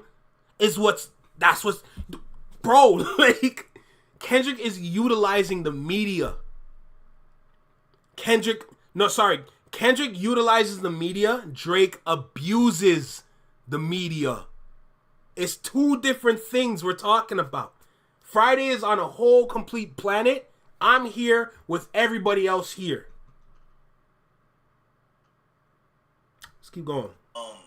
When it came to the performance, it was basically a timeline of the last year. He really is, bro. Right? He's like, really dying to save Drake. The last year, I didn't expect Kendrick to do more GNX records. He's really not getting the point for real. Joints, but like Justin said, like he made a point. He did Mad City and All Right on the last Super Bowl, and also, I mean, does it really matter that he owns the masters to the records or not? Right? Like one thing I can say about working behind the scenes as an A&R, I don't be knowing what people be owning. I be finding out that I found out that my homeboy owned a piece of A$AP Ferg's work, and you would never even, he's not even on the credits. You know what I'm saying? So I don't know who owns what. I just think that the performance was great. Beyond it being just a West Coast thing, I'm from Harlem, I'm from New York. To me, it was a black thing. I mean, it was black, because that's one of the things that me and Head, we had this conversation in our own personal time. You know, when we talk about Head put me on the phone with Exhibit, and I got a chance to tell Exhibit how much I love the record, Bitch Please. Wanna know why? Because when I heard that song when I was 17 years old, I didn't care that Exhibit was from the West Coast. I just heard a dope song by a dope rapper that is black, and this is black culture, and hip-hop is black culture, and it's something that we all should stand proudly on. Whether this is or not, you know what I mean? Like, we gotta stand proud about this shit, man. It means so much. 1 second pause. Yo, raw facts, because a lot of Drake fans can agree with that statement. They'll just never say it. Drake would abuse Drake would abuse the powers that be to let people know I beat Kendrick. You know what I'm saying? This 17-time Grammy Award-winning hip-hop artist, I defeated him in my own way. Y'all better respect me. And y'all know for a fact, if Drake won the beef, it would have changed battle culture forever. It's one thing to do it to Meek Mill. It's unfortunate that Pusha T won and it meant nothing. But if Drake won that battle, it would have changed everything. It would have changed perspective. It would have changed how we looked at Kendrick. It would have changed how we looked at hip-hop. So, to be honest, and I said this a lot, that battle came down to careers. It was career against career. Which career was better? Kendrick won. Because Kendrick won now, everyone's regaining their intelligence again. The magic behind hip-hop is actually incredible. Back in the day, they used to say hip-hop was that garbage. It was that evil. It only produced negativity. Hip-hop is on display currently. The true meaning of hip-hop. Not what the record label did to hip-hop and turned MCs into rappers. No. We're talking about the raw core of hip-hop. How every pillar, whether if you look at the 4 pillars or the 6 pillars, how every pillar of hip-hop complements each other and pushes the culture forward. That's exactly what hip-hop does. And it's magic. Because everything falls in line perfectly. The only way to break this line is to disrupt any part of hip-hop. That's what they did to MCing. But to see an MC come back full circle, magic. It got infiltrated for real. So 2 things. One, how do we determine what's too far when for the first time we have somebody that is putting out a lawsuit on his place of business? He trying to sue his job and still trying to go to work the next day. Master Ace, I'm gonna check it out, bro. About what is too far in this situation. In fact, because when I'm seeing 2 songs be done, I'm saying you lucky he didn't do Meet the Grams, because in his storyline world he can give you the worst. That wasn't even the worst. What if you got them piano keys at the Super Bowl? Let me tell y'all something. Let me tell y'all something. If I hear that dun dun dun dun dun dun dun dun, if I heard that on the Super Bowl stage, my nigga, I would have jumped through the window. I would have jumped through the living room window. It will be drafty in this house forever. Oh my, if I heard that at the Super Bowl, I would lose all sense of self. And if I heard Dear Adonis, I'm burning this house down. I don't give a fuck. Second, Alchemist on the keys for real, bro. Change the whole moment, bro. Holy. But we forget, beyond even the memes, they had the stories of him sending 6 bottles of champagne to Charlemagne at the Breakfast Club. That's not living rent free. We're talking about when he does it, it's 48 Laws of Power. Facts. When Kendrick does Tiff, it's facts. Oh, bro, get over it. It's time to get to the next thing. No. I just put up a video that went viral because people didn't even know about the passive-aggressive energy Drake had in that interview with Elliot Wilson, the Crown interview, where he's basically passively, aggressively. I speak fluent light skin, so I know what he's doing. He's speaking passive-aggressive the whole time on Kendrick like he's little bro. And I think this is a master class in never underestimate the quiet individual, especially not the one that is always working. It's not like Kendrick has been out here on social media the entire time. Folks got I didn't even know what Kendrick's manager looked like until Drake did.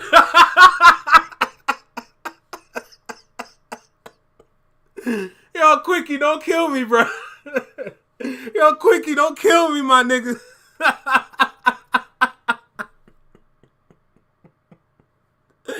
Yo, nah, not the lamp. Light a candle. My nigga, light a candle, bro. I ain't got no candles in here, but light a candle, bro. Trust me. It'll be a better effect.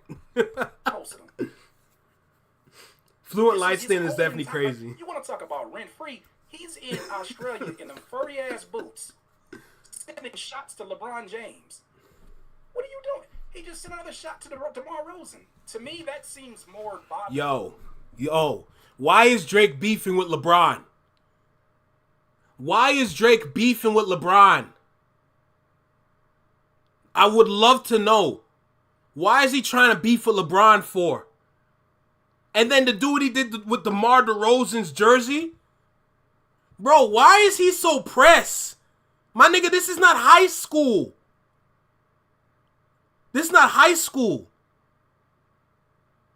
You're trying to build relationships with NBA players. Everybody that works in marketing. I graduated for advertising and marketing communication, so I understand. Everybody knows when it comes to sports management, when it comes to building your IG, Instagram, whatever, building a fan base, all that, you have to be neutral. Don't get it twisted. They can say, "Oh yeah, I like this, I like that, I like this, I like that." But at the end of the day, real professionals in the sports industry are neutral. DeMar DeRozan, yeah, he was in Toronto, but he's clearly neutral because of what happened at the Not Like Us video shoot and the pop-out. He still said he has love for Drake. But you got to know what time it is when you're in Compton. He's a Compton native. I know how it goes down. If your people are calling you, my nigga, go. The fuck? You grew up with these people. You didn't grow up with Drake. What are we talking about? You didn't grow up with him. That's the dumbest shit I've ever seen in my life. Than the unbothered that God damn, bro. As consumers. So when I'm seeing this, I'm like, what is too much? Because it seems like one side is continuously collecting their rewards for their hard work. He's displaying still. Forget about the Drake aspect. He's displaying a high level of lyricism in an art performance. It's still that. It's still his art. It's not Drake's art. He just happened to be the person in front of the one that lives in front of the gun lives forever. He just so happened to be that one. So that's my only points. That's it. Also, I wanted to add, Jay, I know you asked me about the performance and stuff. I thought it was stellar, and I want to point out the fact that because I see a lot of people send me. I don't see a lot of shit. I ain't gonna lie. People send me shit. So I was sent a clip where somebody said basically that there's like collusion going on about like how I'm able to like get my points off because I have information. I didn't have any information, right? So when I talked about the Super Bowl performance, and when I think I told you, and me and Wayno talked about it too. Like you will never see Dot do the same thing twice, right? From a perspective of he doesn't do anything twice. Like he just said. Anita Max Winner is crazy. Around in the car, like I live in the moment. That's real shit. We have those conversations offline where it's like he's not thinking about you didn't get a. Hey. Yo, when I seen that one reel on Instagram with LeBron screaming out to Man in the Garden talking about he deserve it all. Dog, that shit killed me. I ain't gonna lie. It's valid, though. Man in the Garden is for the breadwinners out there. The ones that got it out the mud. That went through the struggle. That went through the trials and the tribulations. Man in the Garden is for those individuals to scream at the top of their lungs, pause, in any kind of way. To get mad over that just shows that you don't understand the content in the song. You just hate the fact that they're rapping someone else's shit. That's why Drake's been dominating so long. When somebody else comes on the scene, Drake absorbs the power like this is Space Jam, like he's a Monstar. This guy's trying to steal talent. It's already been confirmed. He's been stealing what? He stole like 25 different flows. I even heard on the new album he stole Ice Spice's flow. One of my friends messaged me saying, I swear to God I heard Ice Spice on this album. This nigga stole her flow. Maybe that's why she looked like that. I'm joking. I know it's the Ozempic. Don't get it to. Don't let those workout videos fool you. That's Ozempic, bro. Okay? Booty don't shrink that fast, bro. If they working out for real, for real. Booty don't shrink that fast. That takes months to shrink a booty. That's Ozempic right there, bro. Everything on her body's equal. Out here built like an eraser with a little ass. I'm gonna keep going. Don't get to Butterfly Part 2. You're not gonna get a damn. Like, thank you. Or you're not gonna get none of that type of shit, right? You really can't. I'm relishing in the moment of this GNX because I know I'm not gonna get it again, right? And I told him like I've been waiting for you to make slaps like this for 10 years. Now I'm gonna relish in this because I'm a DJ by trade. I'm still outside. I actually DJ. What I'm saying, not like academics. You don't get the all right because he did all right already. Yup. Dre, you don't get the Dre at the Super Bowl because he did that already. He shared the stage with Dre already. Yup. You're not gonna get the same thing. You're not gonna get anything repetitious. You're not gonna get the same show when you go to the tour. You get Miss Morale and you get the Big Steppers tour, and then that tour is done. Yup. The staging is not even the fucking same. Yup. You know what I'm saying? So it's like you're not gonna get the same thing twice from Dot, no matter what it is, costume, wardrobe, whatever it is, right? Everybody went getting the jeans. He done with the jeans. The jeans. I want to talk about fashion. That's a pillar of hip hop, by the way. I want to talk about fashion for a second. Let's speak about Drake's fashion first and his fashion sense. Everything Drake wore was an idea from somebody else. Let me break it down. Drake probably, for example, the fit that he usually wears, the baggy streetwear fit, cool. But we know where that came from. One thing about Dot, and I want to throw it out there. When it comes to Kendrick Lamar's fashion sense, anytime he wears something that's out the ordinary, people go and find it. And the bell-bottom jeans are a perfect example. I even heard people were saying there's a connection with the whole performance in the bell-bottom jeans. How it relates back to, I believe, to the Navy back in the day. Because their pants were like bell-bottoms almost. Where they would roll them up to swim or whatever, if I'm correct. I don't remember exactly what the individual said. I'm just remembering elements from it. But my point is, every definitive moment Kendrick Lamar has and he wears something that's not usually in the ordinary, where it's outside the ordinary, people go and find it and wear it.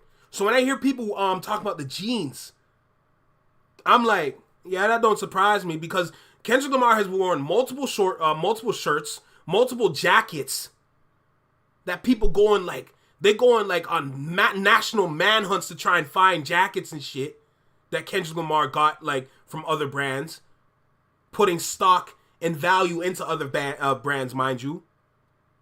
Meanwhile, for Drake, it's just like, my nigga, what are you wearing? Like, you know what I'm saying? The bullet hole hoodie. Who's gonna go look for a bullet hole hoodie? I can only name one person on planet Earth. Mind you, they're not real, but I can name one person that's gonna go find a bullet hole hoodie. And that's Luke Cage from Marvel. There's no man on this planet Earth that's gonna wear a bullet hole hoodie. Talking about they got steam coming out of it like the man got beat up and shot up. Are you dead ass, man? Don't get me started, bro. Don't get me started. The bullet hole hoodie was definitely all him. This is what I'm talking about. This is what Drake sees and thinks, oh, that's sick. Let me go and find that so I can wear it and show it off. Ain't nobody gonna go find that. Ain't nobody want them boots. Ain't nobody want that hoodie. You know what I'm saying? Man, take in. The man barely wears his own brand. Meanwhile, Kendrick Lamar got his shit on. You know what I'm saying? He got his shit on. He always had that PG Lang hat. He always has that. What are we talking about, bro? You see how one is connected? This is why I want to get to. This is the point that I'm getting with the whole fashion thing. You see how one is connected to hip hop and the other one is not connected to hip hop? Y'all see that? You see how hip hop complements each other and makes people go out and look into things regardless of what it is? And then you have someone on the other side that was only made from streaming numbers talking about he's Michael Jackson. I don't care what numbers you have. You are not Michael Jackson, bro. The closest thing we have to Michael Jackson, and y'all know, is Chris Brown. You know, it's unfortunate that his timeline went down the way it did. And I do not condone anything he's done. But the one thing I have to admit when it comes to Chris Brown is simply this. After the Rihanna incident, he was under the industry. His career was done by how I see it. But to see him climb and to continue to climb and keep climbing. It's unfortunate, again, the timeline with Karrueche now. It looks weird. He looks weird for that. What he did to Rihanna, I can't forgive that. But to see him continue to climb, putting his heart, his love, his energy into the music that he makes. And to see him go across the pond, like what Racer said, all the way to South Africa and Johannesburg, and not only sell out, but to break a record having almost 200,000 people in attendance at a 2-day run in South Africa is unheard of. Now, I'm always going to have my eye on him because you can't leave him alone, unfortunately. Because you never know what he's going to do. I just pray he doesn't get into any more trouble. I pray for his continued success to grow. I've seen a lot of people saying Chris Brown should do the Super Bowl next. I don't know how it's going to go. As long as Jay-Z there, I doubt they're going to ever do that. But the only thing I can really give him is the way he climbed out of that hole that he put himself in. I have to respect it because no other artist could ever do that. There's not a single artist on this planet that can ever come back from that. Never. So I have to respect it. He has issues. He definitely has issues. But look at the talent, bro. You know what I'm saying? Look at the talent. Owls are definitely predators. Definitely Luke Cage. Hey, he really did tarnish that owl, so it what it is. I just want to speak towards that. Let's keep going.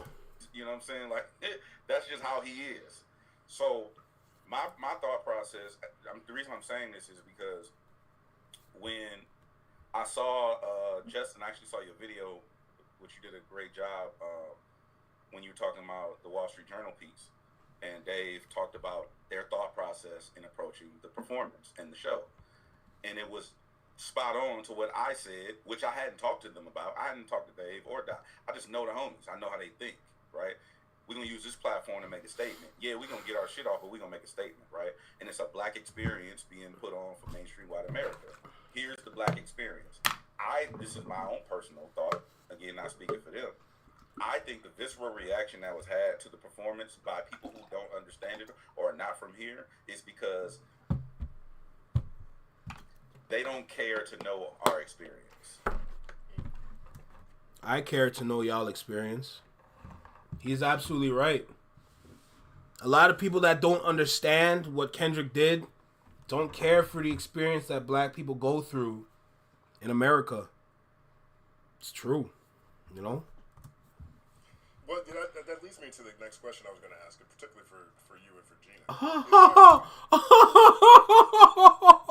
Yo, Racer! No, hold on. I gotta pin that. Nah, Racer, that's the one right there. Racer, that's the one. Did I pin the right one?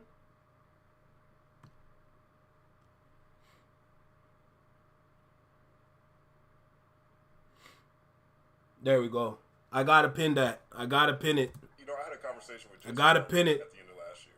And the Super Bowl. Portion of that conversation was the last word is a bowl is owl. Wicked work that is. Wicked work. Hey, lock in right here in the small box. Come on, right here. Let's go. Is there something to that in your perspective? Because I honestly, my perspective on that opened up talking to Jason Martin about it. I mean, Jason was going like 25 years in history. He was over there breaking down how label representatives look at the West Coast. Is part of the reaction that we're seeing, at least part of the criticism that we're seeing around the Super Bowl, in y'all's opinion, particularly, connected to the idea that people just don't like the West Coast? Can I say something about people not liking the West Coast? You asking me? Oh, go ahead. Yes. Yo, listen, man. I had my brother. Me and Curtis been building. Let me tell you about y'all West Coast people. Y'all some of the most negative motherfuckers on the planet. I'm going to keep it 1,000. Y'all want to pretend like y'all ain't. Y'all tough all day. Wait, no, that's not fair, bro. That's not fair. You know why? They have to be like that, bro. Wait, no, they gotta be like that, bro. We're gonna be honest right now. West Coast people have to be like that because they've never gotten the love they deserve, man. If we're gonna be super honest, the West Coast has never gotten the love they deserve. Yet they've given so much to the culture. Canada's included too. Canada's included too, bro. No cap. The West Coast has given us so much, and we don't even realize it. A perfect example of the West Coast feeding the world, regardless if it's in the internet era or not. Y'all remember in the 2010s, this was around like Vine days. Y'all remember the jerkin movement? Pause. You're a jerk. New Boys. Y'all remember that? Y'all remember that dance? That dance was everywhere. Whoever had internet at the time knew what that dance was. And in Canada, this is how you know Canadians really don't know nothing. We ran with that motherfucker, bro. We ran so far with it. We ran so far with it. Even with Sage the Gemini. A lot of people don't know that red nose dance, that's called yiking. That yiking dance came from where? Alright then. Even simpler. Now we know Dougie Fresh is the originator of the Dougie. But let's be honest, with Cali Swag District, and it came out with Teach Me How to Dougie, you know what we were doing, bro. Like a red nose for real. You know what we were doing. We were hitting that Dougie with nobody business. I'm telling you. And for the people that don't know, I am actually in the dancing community in Toronto. I usually don't go live this early, but because training was canceled today. Even another thing, before I even get to that. Crump, my nigga. Or even before Crump. Clowning. This dance style started in the 2000s, bro. This is brand new, technically. Shout out to Tie-Dyes. Shout out to Tommy the Clown. You know? Crump came from California, my nigga. And the whole world adopted it. People in India be crumping. And they're nice. They be painting them faces too. Shit blew my mind, yo. The shit blew my mind. I couldn't believe what I was seeing. People in India crumping, my nigga. They ain't doing the freaking Barangara. They ain't twisting light bulbs. Oh my, I lost my mind. I couldn't believe it. People in Japan, people in China crumping. And the whole world is crumping. Hold on, we got a new subscription. Hold on, you know what we gotta do. Flawless Enigma. Appreciate you for your subscription, King.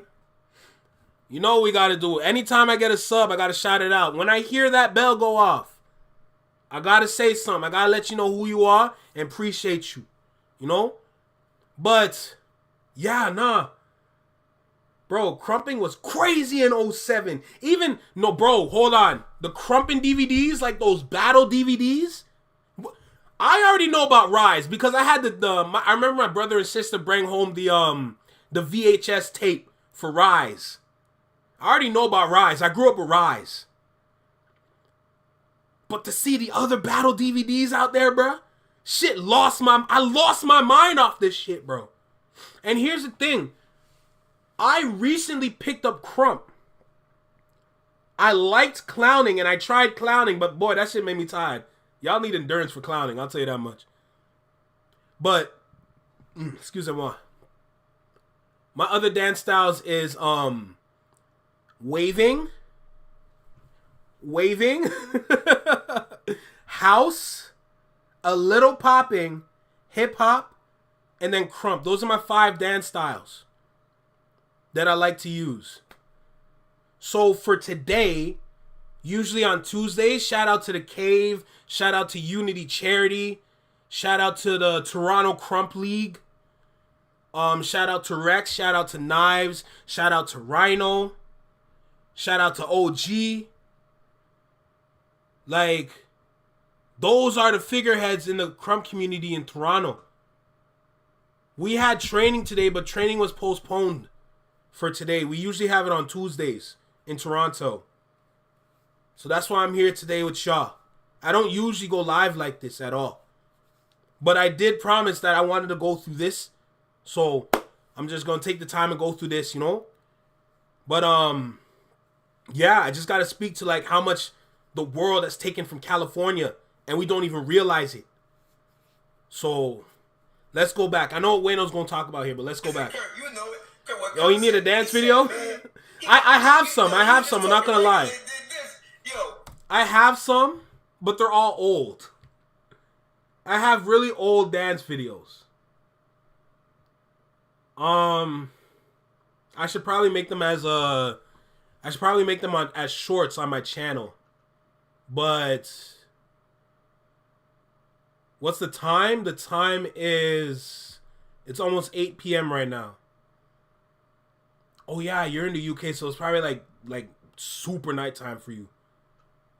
I'll probably get those on. I'll probably make them as shorts, put them on YouTube, see how y'all feel about it. But I want to make new videos. I just need a videographer for it, you know?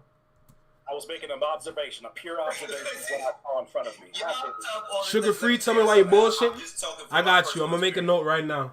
Like I said, me and Head talk a lot. Sometimes I tell Head shit about, like, West Coast music, and he'd be like, how the fuck you know that? God damn. Appreciate you, bro. Appreciate you, Queen. I grew up on Rap City. I grew up on you Rap lucky City, motherfucker, you. That showed the music. While the media in the early 90s might have not been messing with the West Coast, people in New York and around America, around the world, emulated the gang culture, which I feel like is the greatest idea poorly executed.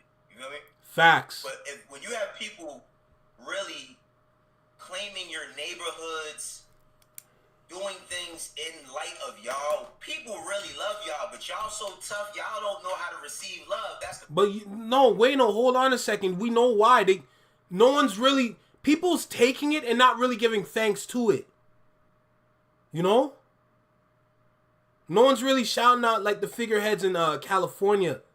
The ones that really got things popping in Cali. No one's really shouting them out. Wasn't the Jabberwockies from California, like Sacramento? I swear the Jabberwockies, like, they formed together in the Bay Area. Those are my idols, bruh. Okay, here are my idols for dance. Jabberwockies, Michael Jackson, Usher, Chris Brown. That's it. But, yo, wasn't the Jabberwockies wasn't they around the Bay Area, around Sacramento or something like that? That's another thing we got to give thanks to, because in 2007, when they won America's Best Dance Crew and made dance teams a thing and went around the world with it, come on, bruh. They're the ambassadors of team dancing. the problem. Y'all just too tough. They really can't imitate the violence. Y'all just don't know how to receive love, man. That's crazy. Mac 10 did that? That's wild. Wayno onto something, or is he reaching? Wayno is so off.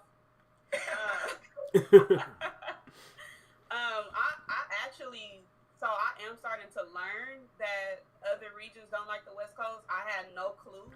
Growing up, obviously my father's from the West Coast, so we had like a heavy West Coast music household. But my favorite rapper is Fabulous. My other favorite rapper is Lil Wayne. So flawless run, by the way. Fabulous had a flawless run. South and with the East Coast, that I thought that we was just all one.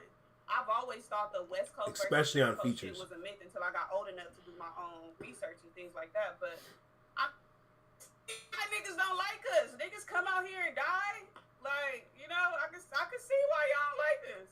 We bullies. I mean, you know, what's up? You know.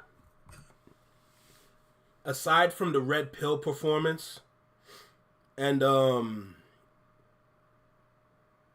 their crossover performance, like the last one where Rainin was doing the head spins, those are my even the One Republic Too Late to Apologize performance. Those are my favorite performances.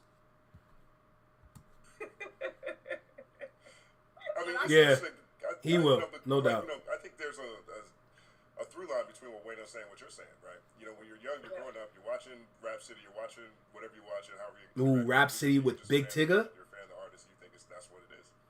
I never forget the Buju Banton and Elephant Man episode. The energy around that particular topic out. Even the Cameron episode on the basement. Say it again. I think the 90s stained the West Coast. Whatever the fuck Suge and them was doing back then, I think it stained us. What's your take on that, DJ Head? There's some truth to that, but it's so many different nuances to why things are the way. A$AP Rocky's not guilty. By the time you rip. I'm so glad they never ripped A$AP Rocky away from Rihanna, bruh. I was concerned. I'm like, look at y'all gonna ruin this black couple right here. How dare you, bruh? Oh my goodness. Really dive all the way into it. It just becomes exhausting and daunting to the average person. Shit, and bro. It's like, fuck it. We need that. We need more of that. There's some truth to what it brings good saying. conversation. The Death Row era did leave a bad taste in a lot of people's mouth, but we have our own politics that a lot of people don't understand. Yes, Wayno is correct in the sense that niggas from here tend to be a little bit more tough, front facing than other places. But there's also reasons for that.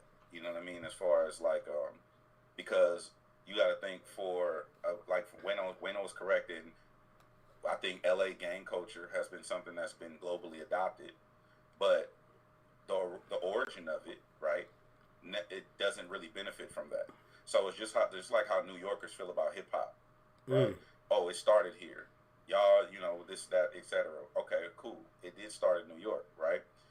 So then when you think about where hip hop has gone, then you have older heads usually are the ones that shun the newer generation. Like, oh, that ain't hip hop. They ain't enough bars. That ain't lyrics. They talk shit about Young Thug or talk shit about Roddy Ricch or whatever the case may be, right?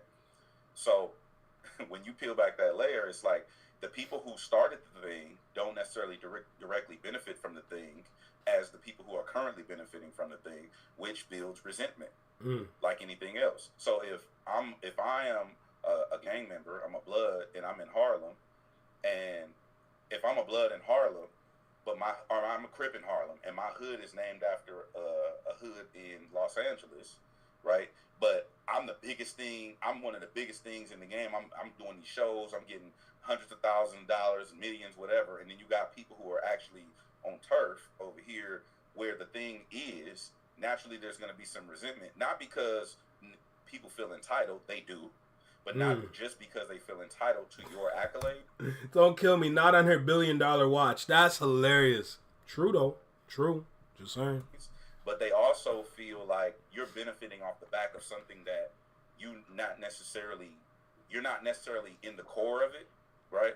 So then a lot of ignorance negates other ignorance. That's one facet. The other facet is, from a music industry standpoint, I've been not everywhere. I've been to 43 states in Elon's United States of America, right? I've been to 43 states, and I've heard someone say, in the majority of states, this sounds West Coast. And I always want to know what that means, right? Not to get into a music nerd conversation, we don't have time for that. But I've never heard that when it came to other regions. So then I want to know what that means, right? So out here we have a term called, so what you saying? So like if I say something to you, it's like, so what you saying? Say what you saying, right? So that's the energy that I get met with when I say something. I mean, when people say stuff like that. So when I hear people say there is no this or there's no, that's cap. There are music executives. I'm just gonna say the name one day. I'm not gonna do it today because they haven't been run right now. But there are two music executives who are very high-ranking officials in the music industry who I've heard say inflammatory things like, I like Roddy Ricch because he doesn't sound like he's from the West Coast. In his mind, when he said it, he didn't even realize that was disrespectful. Because there's an innate bias in his head where he doesn't realize that exists. You get what I'm saying? So what does that mean when somebody's like, I like Justin because he doesn't sound like he's a black person? Is that not inflammatory? Right. What I'm saying is people don't even realize what they're doing and what they're saying when they're thinking it or when they're saying it. And that's cool too. That's why I said it's like a layer thing. You have to like peel it all the way back in order. Like I heard somebody say that I like Tyler because he don't sound like he's from LA. I ain't even know he's from LA. Well, what does that mean?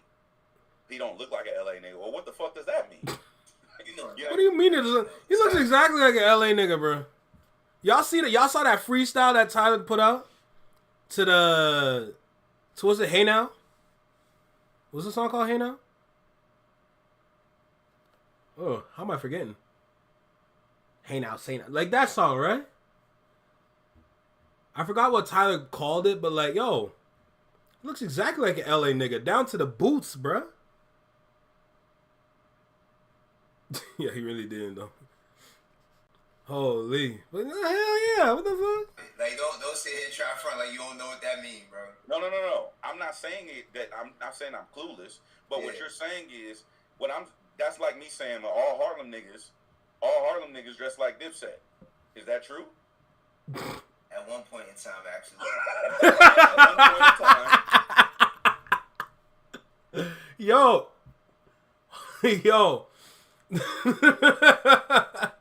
Yo, I think honestly, because we knew how Dipset was dressing. If you had money, you were dressing just like that. I ain't gonna, especially with that leather jacket. All LA niggas dress like. Okay, thank you. I'm that guy. Thank you. Appreciate you. I think if you use appreciate you, Phoenix. Your bar for how LA niggas dress, you don't know anything about anything. Because people don't even know that. Like my son, when he seen Strata Compton, he was like, "That's Ice Cube." Mm-hmm. He didn't even know who Ice Cube was today. So I think like if I said, all right, now, depending on where you from, yes, most of y'all talk exactly the same, just like us. You know what I mean? In New York, like to me, New York, like Brooklyn has the reputation of the West Coast in its totality. In what way? In the same thing that I said about aggression on the aggressive side, right? Now, huh? I was thinking that. No, Hawthorne, California is where he shot it. in New York, people fear Brooklyn. Like people, Yo, listen. Complex Con is coming up in November. I'm trying to go again, and I'm trying to bring some friends with me. Now, I heard, because Complex Con is in Las Vegas, I heard that the drive from Las Vegas to California or to LA is not that bad. That's what I heard. I heard it's about 3-4 hours. If you drive at night, you'll get there a lot quicker than during the day. So what my plan is because I need to experience LA again. My plan is that if I ever get the opportunity to go to Complex Con and I have friends with me and we have a rental car, I'm making that drive and I'm going to LA again. I'm going to LA. No doubt. It's supposed to be from Vegas. Yeah, so hold on. Let's see what's going on. Really? The pink mink, yo. That camera on pink is crazy. I could be in Vegas in 3 hours driving, but I've never been there. It's supposed to... Okay, so Complex Con is supposed to be in Vegas. And I would like to make the drive from Vegas to LA. I need to experience LA again. I need to go back to Compton again. Because I was in Compton, but I was by myself. So I made sure to stay in the car. You know, I'm not trying to lose that. You know what I'm saying? But like, I want to go to Compton again. I want to go to Inglewood. I want to go to Crenshaw. I want to just experience going to Long Beach, downtown LA. You know, I definitely want to go to... Listen, I want to go to the In-N-Out Burger. I know y'all fries are stale, but I still want to go to In-N-Out Burger. Keith Lee went to Cali and he went to Easy Street. I got to go to Easy Street. You know? I got to go to Santa Monica Pier. I got to go to the Hollywood Stars, the Hollywood Sign. I got to go to Bel Air. Come on, bro. Fresh Prince. I got to go to Bel Air. I'll never forget the moment when I was driving in Beverly Hills and I was driving down Rodeo Drive. Meanwhile, at the same time, I was blasting Rodeo Drive from the car. Everybody was like, hey, yeah, that's what's up, bro. I'll never forget that moment, bro. I just want to go to LA again. Can you come? Yo, pull up, then.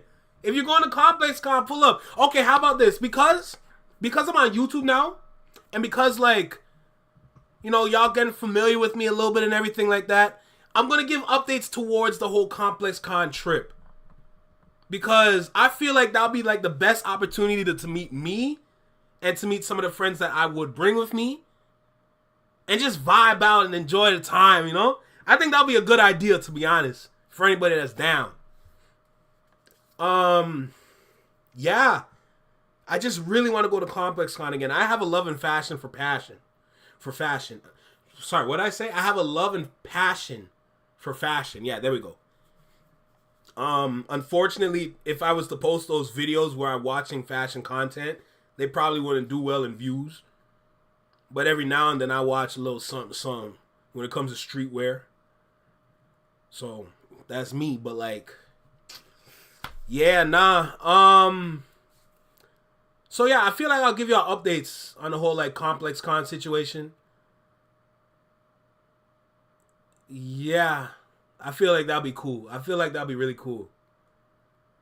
Oh, I will. No doubt I will.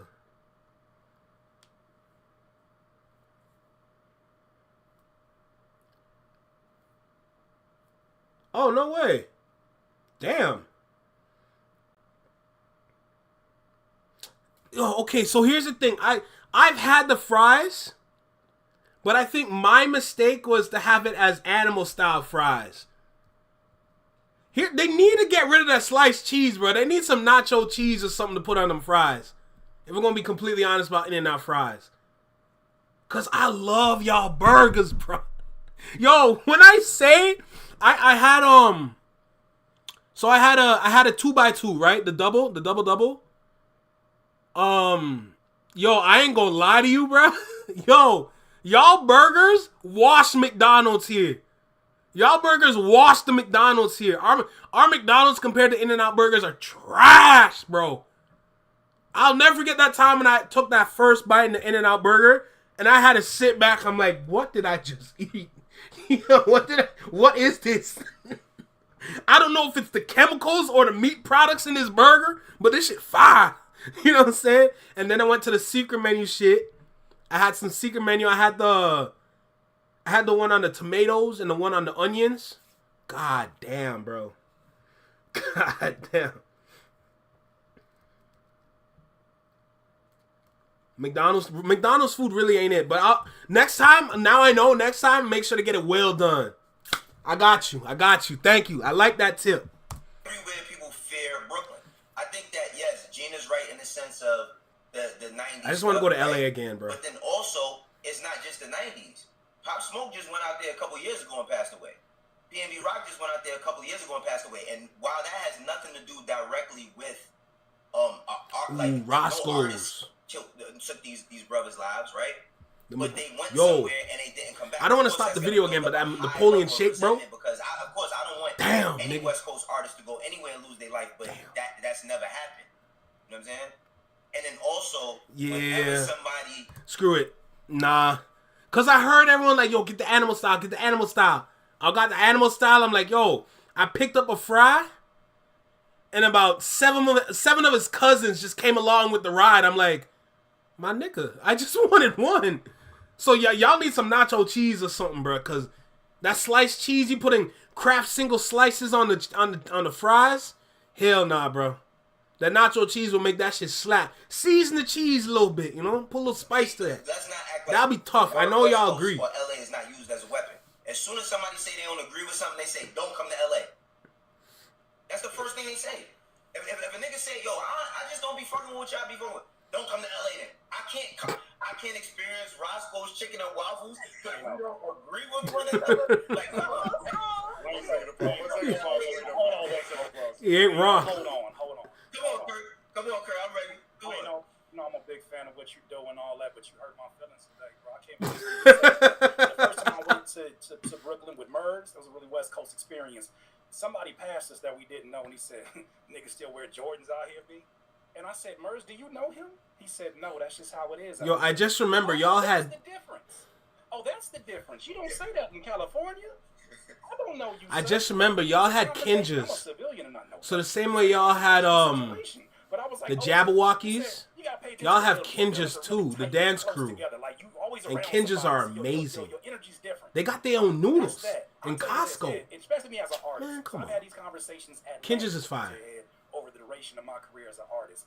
You know how many times, especially when I went on tour with Merz, that I was told how West Coast sound was too regional, and how I never really heard that about any other sound, especially when I saw folks dancing in DC to go-go. It wasn't too regional then. The go-go's crazy, hearing bro. that about West Coast is that is your shortcoming. Y'all sound too regional. My theory says that it's just too confrontational, and it's almost like the high-headed gangster that comes to a party in LA, and it's like, oh, these niggas tripping. They brought the wrong folks in there. As soon as he get the trip, and the whole party's over with. I kind of feel like some people carry that energy, even when it's not that. It's just confrontational. Hold on a second. Okay. So, while I was flying back to Canada, I met this guy. I have his LinkedIn. I forgot his name. I think it was like Muhammad or something. It was a black guy. And he said he works around Orange County in LA. In LA. I think Orange County's in LA, right? Or is that its own thing? Man, sorry, I'm Canadian. Y'all geography's tough. Just keep it a buck. Y'all geography's tough. But he said he worked around Orange County. Now I heard in Orange County, that's where you're gonna see all the celebrities. This is what this man told me. He told me you're gonna see all the celebrities in Orange County. Now I don't know if the fire affected Orange County, but I was told that was kind of like my encouragement to go back to LA again, because I would love to run into more celebrities. Because when I went to Complex Con in 2023, The first celebrity I ran into was King Vader from Vine. And if you watch the podcast that I have on the channel, not every intro, but a lot of the intros I have, King Vader's at the front saying, yo, what's going on? It's King Vader. Make sure you subscribe, or I think it's make sure you subscribe to the Master Energy podcast. I don't remember exactly what I said. It's been a while since I've done a podcast episode, but King Vader's face is on every episode from when I first put him on the front of each episode. And then after, when I was in Complex Con, I just ran into celebs, running into Kid Cudi, running into T.I., his son King, running into the I don't know his name, but the dreadhead nigga from The Shy, the young nigga, I ran into him. Ran into a couple ball players. And yeah, bro. Lil Yachty too. Like, yeah. And I was by myself. I wish my friends were there with me to experience that. And I was mad about the 2024 Complex Con because everybody was just out and about. I was so mad. I'm just like, I want to go. So I'm praying my friends come with me this year. Anaheim, Orange County. Orange County is next. Okay. Thank you for letting me know. Orange County is next to LA. And you're from Anaheim, Orange County. Lord have mercy. It's going to be hard to remember these damn places, bro. I'm going to try my best, though. Remember I took one of my Caucasian friends to a barbecue. And he saw two people clapping their hands and saying whoop-de-whoop and yelling at a loud volume. He thought they were getting ready to fight. I said, that's not fighting. That's normal conversation. Whoop-de-whoop. It's like barbershop conversation. But I think that sometimes, what you're talking about, that Brooklyn and L.A., damn. Sometimes it's almost like dating somebody that's too much. It's one thing to meet Nas, but Khalees? You get a little bit. She don't make music no more. It's a little bit too close to home. Damn. That's how I kind of read That's that. what's I feel up. like at the end of the day, it cannot be denied that the times that you've had the West Coast be truly dominant on the charts and in the conversation, you start to hear people on the side saying there's too much West Coast D-licking. Hold on, did I say something? You start to see all of us. Why now? What you mean? We ain't even been on the charts for longer than 6 months. It's just been Kendrick and the features he had. Facts. We already talking about that.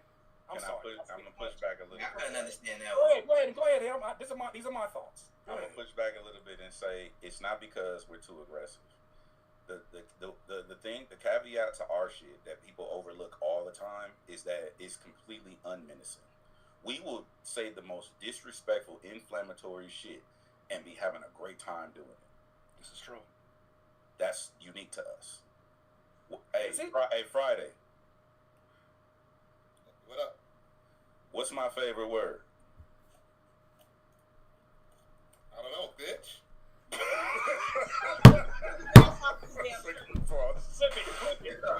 Hey, let me tell you something. If any of you ask me that, I'm not saying bitch, I'm saying bitch. Come on, bruh. You're a little laggy on that Friday. The hell? Holy crap, bro. Shout out to Too Short. Shout out to E40. Pioneers. Those are pioneers, goddammit. Man, that Bay Area sound is crazy, bro. Oh my goodness, man. Shout E40, bro. Salute. Clip it. That's the clip. We gotta give Friday at least so he do that one. You paused a little too long on that one. I was like, Yeah, I was like, that was a long. I That was a said long what's up presentation and there, trying bro. to thank you for the music. We will be having a great time at 100 BPM and say the most egregiously inflammatory things about you. Damn, what the hell? Your wife, your girl. Don't and kill we me. sipping on whatever liquor we sipping on. That's crazy, bro. You know, I think Who knows, that, bro? You know, there's a couple Gino was things gonna say something. Oh, you got some Gino. Yeah, go ahead. No, I just wanted to know, is West Coast too aggressive or are black people in general this aggressive? I think two things could be true. I think two things. Because one thing I'll say, and just I don't want it to go too long, but the more I've been around like West Coast, Detroit, Chicago, we share a lot of the same similarities. Like especially like when Kurt said the thing about something being too regional. Click that's where New York Hurricane? suffers from all the About you. time. Even when I'm these making kids notes of get all an this shit, bro. opportunity to make a sound outside of what's going on, they still call regional. I had a debate with a guy about K Flock, and he was like, K Flock is regional. I'm like, yo, bro, he's one of the top streaming artists from New York. That doesn't mean all his streams come from New York. You know what I'm saying? At the point where like the young ones start to rise up, you always got somebody saying that ain't good enough, and it's been the same. That's why I try to open up my playing field a little bit more and have more conversations, because when I was younger, everybody was telling me what I was wrong about when they were older, and it's like nobody gives the young ones a chance. Then I not call you? What was that? A year and a half ago, I said, who I said I wanted to sign? I said I wanted to sign somebody from where? From here. Exactly. And I said I wanted to sign somebody from there and give them an opportunity when I was working at Quality Control, an Atlanta-based label, because I was like, yo, I feel like This nigga worked at QC? and somebody who's from the West Coast, that if they got the right God ingredients, damn. I could make something happen. And that's just me being an executive. But I'm not afraid to try. Some people just they regional in the fact of, I just want us to get money, not everybody else. I'm not like that. I also have another theory for you, Justin, if you want. Yeah, let's go. Well, this is going to probably not be favorable to a mass majority of the streaming audience, but I think that people got dumber and people got more drugged out, and people don't have rhythm and don't know how to dance. And so 100 BPM is a little much for niggas who don't know how to dance when you on drugs. If you codeine the fuck out, or if you on a perk or something, I don't necessarily know if you're able to move at 100 BPM unless it's, towards the ground. We going there. Wayno, I got Cameron up here. I was going to say that I got Cameron up here. Exactly. You want to know, and you know why, G? Because when old boy was out, that was your shit. You know what I'm saying? Right. I want to extrapolate on this point though, because I think every region gets criticized pretty heavily. For real. People criticize the South all the time. Valid. Now, in a lot of different ways, because I think now that the energy shifted again, but the South has been derided since the 90s. When nobody was happy when the South was getting awards at the Source Awards. The West Coast wasn't happy when Outkast got that award. When you say the West Coast, though, I just want to be clear. Are you saying that people in Eugene, Oregon, had a problem with Outkast winning that award? No, I'm saying the West Coast representatives in that venue that night were booing as well. They were also booing. Well, as we learned from the Super Bowl, people who attend the venues are not indicative of the mass population. Facts. That venue had all the rappers in it, so they had all the. That's a bar. That's a bar. You got say it again. They were also booing. Well, as we learned from the Super Bowl, people who attend the venues are not indicative of the mass population. Let me tell you something. All these people talking about, all these Drake OVO dick riders talking about, performance was mad, the crowd wasn't really engaged. First of all, the crowd was engaged.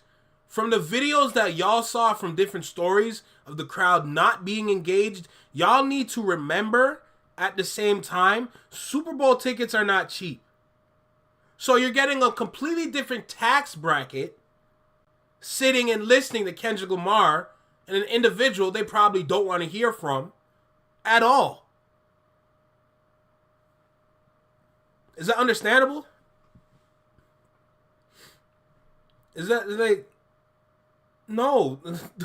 Don't let that crowd there dictate your thought process behind it. Because I've seen a lot of that happen. People just switching up in comments. And these are people I know that used to stand 10 toes for Kendrick. Switching. What DJ Head just said is completely right. Don't let them people sway your judgment, bro. It's crazy. Tyga definitely reacted. Yup. He really did. When I saw his face light up, I'm like, we got him, y'all. Well, that venue had all the rappers in it. So they had all the other peers. And so these are all peers together. Yeah. Booing each other. Okay. Nobody, and perhaps all, but I bring that up because all the regions, again, are very competitive. This is a competitive sport. So I'm not surprised. Love it, though. At different criticisms that come from different places. It doesn't shock me that there's this energy that, people don't like the West Coast because, honestly, I lived in the South and there was the energy. The energy in the South in the 90s and the early 2000s. And in the 2000s, definitely, was people didn't like the South. The South got too big, too successful for them to care anymore. And they became very critical of other sounds that didn't necessarily work in their music. I have a question I think for you then, critical Justin. about all regions in general. What's that? So you've been in the business, a long time. You were the editor-in-chief of Hip Hop DX. Did a great job, I must say. Thank you. 1 second applause. So, have you? What region would you say have you noticed the most bias towards? I mean, my reflexes tell me the South. To be honest. Okay, My so reflexes tell me the South. and that's coming Especially from because the South East doesn't Coast get credit for lyricism at all. exactly where I was going, right? So the South got something to say, right? Why doesn't the South get credit for lyricism?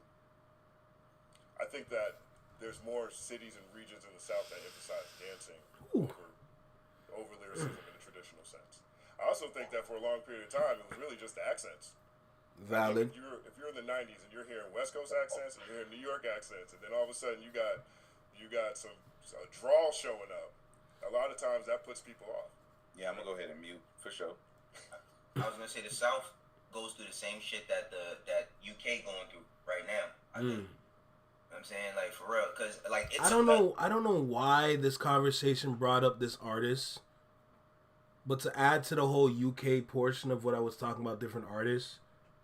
Shout out to Kojo Funds. Done Talking. I think that was his song. That was a good track, bro. a very long time to listen to some of them UK dudes, and I'm excluding Central C and all his disrespectful Nike Tech comments. Facts. He was talking crazy for that. Hearing Nems, hearing Poser, you know what I'm saying? Like some of those brothers, Dave and all of them. When I sat down and I really tried to I'm like, nah, they be saying shit. Hey, but like, great minds. South, like you said, Jess, it does go through that sense of the draw. And just being from New York, people look at the South as slow. I used to have to spend my summers in the South. We from a fast city in New York. Everything is moving. You can't keep up. You go to your grandmom's house, your aunt house down south, and you just sitting there. It's hot. Shit not moving. But when things happen, they happen quickly. But it takes a long time for things to happen. Same thing in the Caribbean, to be honest. The South, things move slow. The West Coast.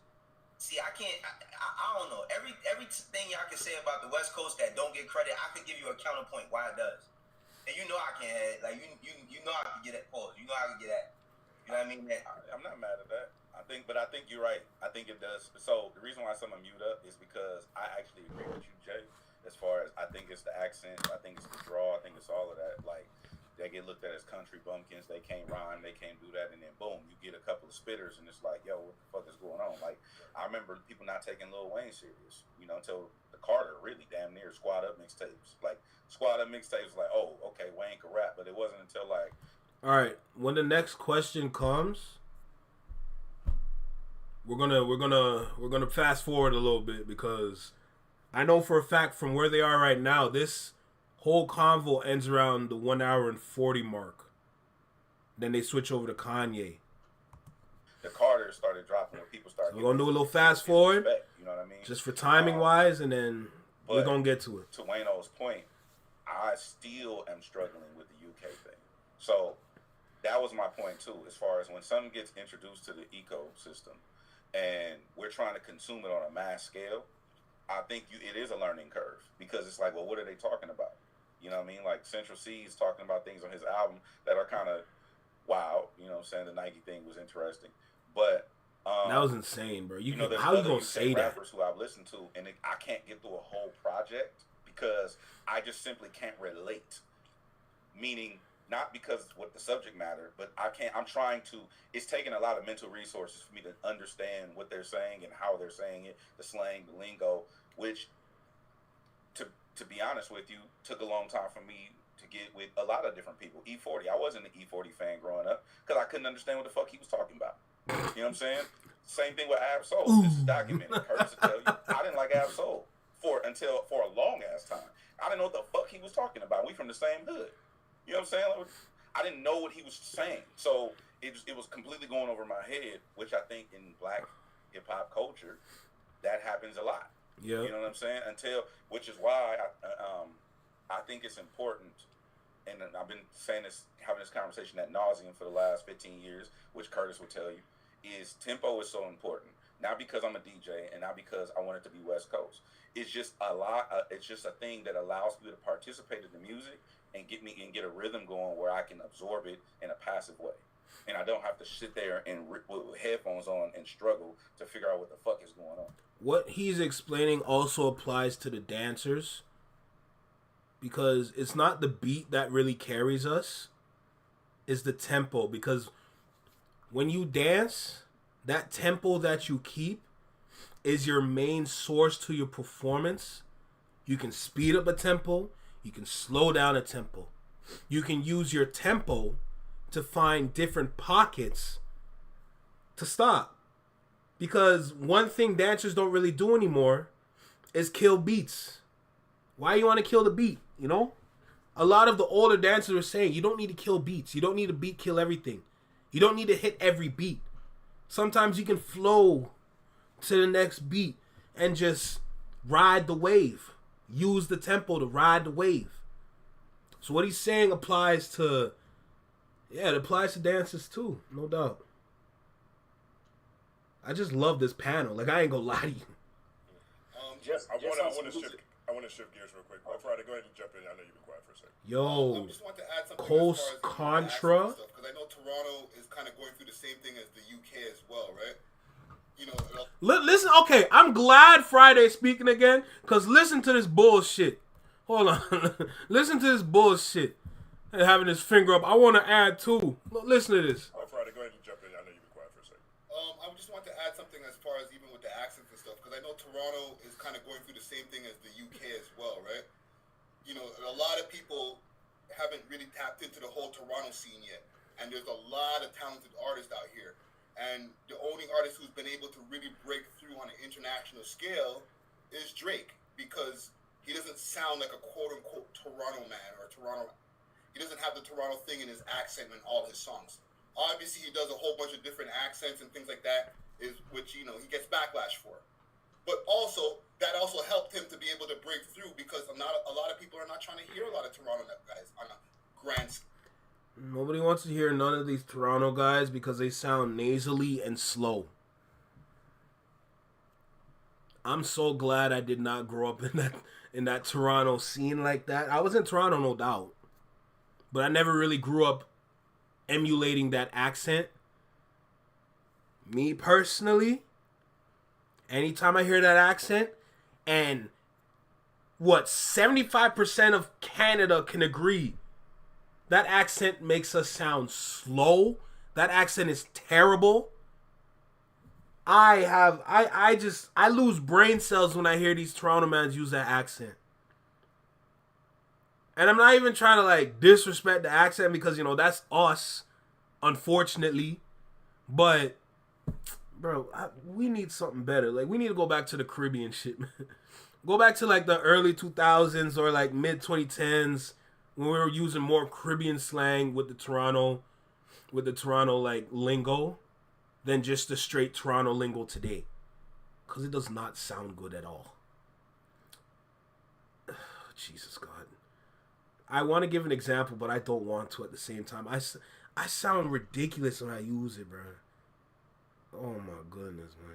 And then here come the Canadians now, because I'm sure if any other the Canadians heard me say like, yo, you don't have no Canadian pride, bro. What's going on? You want to put pride behind that, my nigga? You want to put your pride on that? That's what you want to pride yourself on? Hell no. Gotta be out of your mind. I'm not gonna pride myself on some nonsense like that, bro. Talking about, yo, fam, bro, what's good, brother? Yo, what's good with the Wassas, bro? Bro, I sound crazy. Like, hell nah. I'm good. So I feel like I grew up with Americans. I'm gonna stay on this side. A lot of the same shit as people in the UK, in the States. You know, we got hoods, we got all types of shit. We're talking about the same stuff in the raps, but maybe people are not taking to the accent and the slang words and all that. Hey, take care, Queen. Appreciate you for stopping by. It's a good transition. Get some sleep, get some rest, and yes, sweet dreams. Take care. For you. You know, I decided on this channel that I was not going to do a review. I was like, nah, I'm not going to. Yeah, let me tell you something. Hey, if you go to Toronto, you definitely got to. Okay, Here's the perfect place for you, Racer, to go. If you go to Toronto, definitely go to the New Ho King, because that's like, everybody got to go to New Ho King now, you know? But definitely go to Kensington Market. Definitely go to Kensington Market, no doubt. And you can also go to the Eaton Center. That's one of the bigger malls. You could go to Yorkville. Yorkville is more on the expensive side, but it's a vibe over there. You can go to the Yorkdale Mall. If you want nightlife, you can go to King Street. That's where I work security. I work security on King Street. Worked, by the way. There's different places you can go to, but like, it all depends on what you're looking for. I say Kensington and Eaton Center. Eaton Center is one of the bigger malls that you can check out. Definitely a lot of different stores you can go shop in. But Kensington Market, that's where you're gonna get the quality of Toronto, no doubt. You're gonna get the quality of Toronto from Kensington Market. So those are my recommendations. I also say go to Mississauga. Mississauga is a good city, good vibe over there too. Rich in culture, of course. Same thing with Toronto. You're gonna enjoy yourself if you come to Toronto. There's a lot to do in the city, no doubt. Make sure you get that Uber too. I don't think that he believed in it. It didn't. Like if I compare that Drake to the Drake that I've received throughout his catalog, this looks like the project he cared the least about. It sounds like it. It's mixed like it. It feels personality driven. I didn't feel like it was something I necessarily needed to review. But I do think there's a very interesting conversation around it because it's marketed as for Toronto. It's marketed for the region. Yeah, I can't skip this. I'll end when this conversation is done. Because we've been going on for a while now, and I haven't done a single reaction today. So I got to get y'all at least one or two reactions today. On how it was being received in Canada. One of the things that stands out to me on that project is there's a lot of Canadian slang. There's a lot of localized slang that's coming through on that project.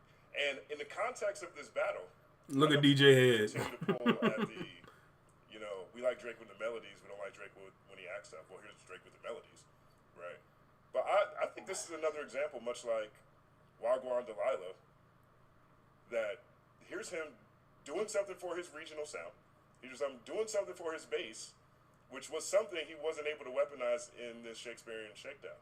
So if I looked at this album, when I listened to it, clearly it's not for me. I agree with you, Wayno, on your review. It's not for either of us, right? But it does sound like it taps into the regional sound of Toronto. It's leaning into regional slang and regional language. Is that... Toronto has no regional sound. We have regional language, but we have no regional sound. At least an upside to what seems to be a highly criticized album that has now dropped 60% of its streams on day 2. God damn. Open floor. I would say, like, even though the album wasn't for me, first off, it's hard to listen with an objective ear. With everything, it's almost like being a jury member. You know what I'm saying? Like, it's like, how the hell do you avoid seeing what's going on in the tabloids and have a clear view on how you want to criticize something? For anybody who is a music listener that says that what's happened in the last year doesn't change how they look at things, they're lying. I think whether you are a hardcore Drake fan or a hardcore Kendrick fan, it seems that certain things happen make you change how you hear things, right? Tame Impala Currents wasn't made for me either. It's like I said, the battle came down to career versus career. Who's gonna win? But it's just really great music. You know what I'm saying?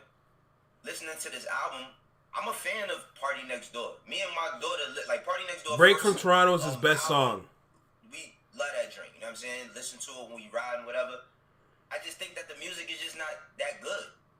I didn't get into the whole I didn't break down the lyrics word by word, because I feel like it's almost like the same with Kendrick. You see how they took and found a song for every single word he said. Like, bro, he is not thinking that hard when he's making records. Like, please don't think that he's like, all right, let me take every single song that's ever been created and use each song name to make a song. I don't think it's that deep. But I think that, like, this shit was just lazy to me, yo. It's just lazy to me. It's overall, I like Give Me a Hug, but again, it's just the same shit over and over. I would have respected it if they would have came with some new production. If the production would have sounded newer. Hitmaker just went on this whole rant about how Drake, whenever he drops something, he's the one that gives us the inspiration to make certain things. All right, cool. Even if you believe that bullshit, why wasn't no new sounds on this? This shit sound like what they've been doing. And that's what I was trying to say in every reaction I had when I was trying to break down everything going on. Drake needs a new sound. He needs a new flow. He's been stuck on the same thing for years now. It's getting boring. It's getting repetitive. We need something fresh and new. He was the artist we go to for something fresh and new. Now the fresh and new is all burnt out. It's gone. We expect him to change his flow. Go on a different tangent. Rap on the 2s. Rap on the 3s. Rap on the 4s. For the counts. 1, 2, 3, 4 counts, right? Rap on those counts. You know, switch it up. Go from 2, 3, 2, 4, something. Something 1, 3, 1, 2. Like, come on, bro. We need a new flow. You're the individual capable of doing this, and you're not doing it. And you got to switch that sound up, too. Don't take no more sounds. This is your bag. You started this. You got to continue this if you want to remain in the public eye. It was not shown from what I heard. 100 times over. And again, I said it on I'll Do It Myself. I know it wasn't catered towards me. But even G, I know, like, as a woman, are you jacking this shit? Like, you feel me? Like, is this something that you hear and you like, nah, they really serenading and they really saying some cool shit? Why you saying, like, why are they serenading? You know what I'm saying? Alright. I did have to remove, like, in my head that he corny. I'm So, dead. It was... Yo, look at DJ Head. Look at DJ Head. That nigga sleep. I have to figure all of that. Because Drake has always been the person that I've gone to for, like, captions and just to set the mood. And, you know, like, I came in here, I lit my candle, cleaned up, poured my wine. You wasted your time. The album, and I did have, like, I want to say it's like 4 Lasers, Give Me a Hug, Spider-Man, Superman, and there's 2 more. I forget the names of them, but those were, like, my favorite. But it's 21 songs on this motherfucker. I used to turn on a Drake album and be like, oh my God, the whole shit from top to bottom, I fuck with it. But this one, like, I think I don't think the blame goes 100% on Drake, because Party did a horrible job to me too. He can't sing no more. Party did a horrible job to me too. I don't need this new album to confirm that. He can't sing. Drake was talking about, it sound like this some shit for the bitches. This some shit for the niggas that want to trick and spend money on bitches they don't know. That's what it sounds like. So you got your marketing screwed up. This a project for the niggas that's like, where my hug at? Oh my God. Take good care. Creepy hug guy? Oh no. But also, I think that media is alone. I think that everybody is having a hard time comparing Drake's drop that came after the beef versus Dot's drop that came after the beef. So if you compare next to G and Next, it can't even stand next to it. And I think that that's the thing that people are looking for. Like, well, if Kendrick Lamar dropped this amazing album, what is this bullshit that Drake did? I mean, but that's I think if you take away was the good. style and genre difference. We can charge it here, to be honest. We can charge it here. I've been going on for a long time. It's almost, damn, it's 8:45. I started at 6. Almost 3 hours of this. Look, I don't want to. All I'm saying is I hope y'all enjoy. Maybe I'll do a part 2 to this so we can get through everything else. I feel like we're halfway. We're about halfway. I feel like I'll have a part 2 to this live. Maybe tomorrow. Let's do tomorrow. Let's have some fun on live. I don't usually go live. So screw it. I'm doing it for the vibes. You know. Get y'all close to me. Pause. Not too close. Back it up a little bit. Shout out to Jordan. Jordan the Stallion. I want to go live more. One of my goals is to go live more.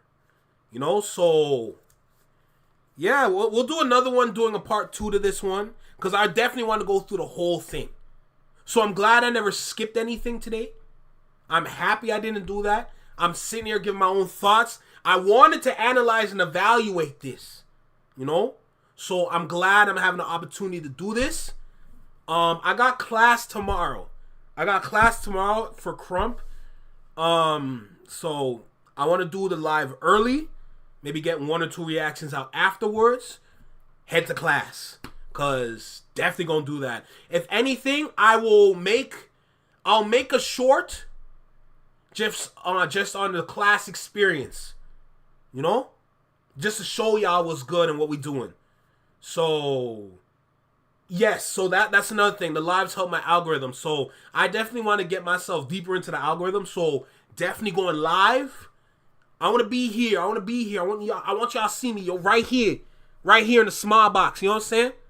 So this the part 1. We gonna get to the part 2. You know what? So in fact, back it up just a little bit. So next time that I come back tomorrow, we'll pick up from there and we'll just keep going with it. All right. So that being said, y'all know what time it is. This is Single Seater Reactions. We live, baby. Yes, sir.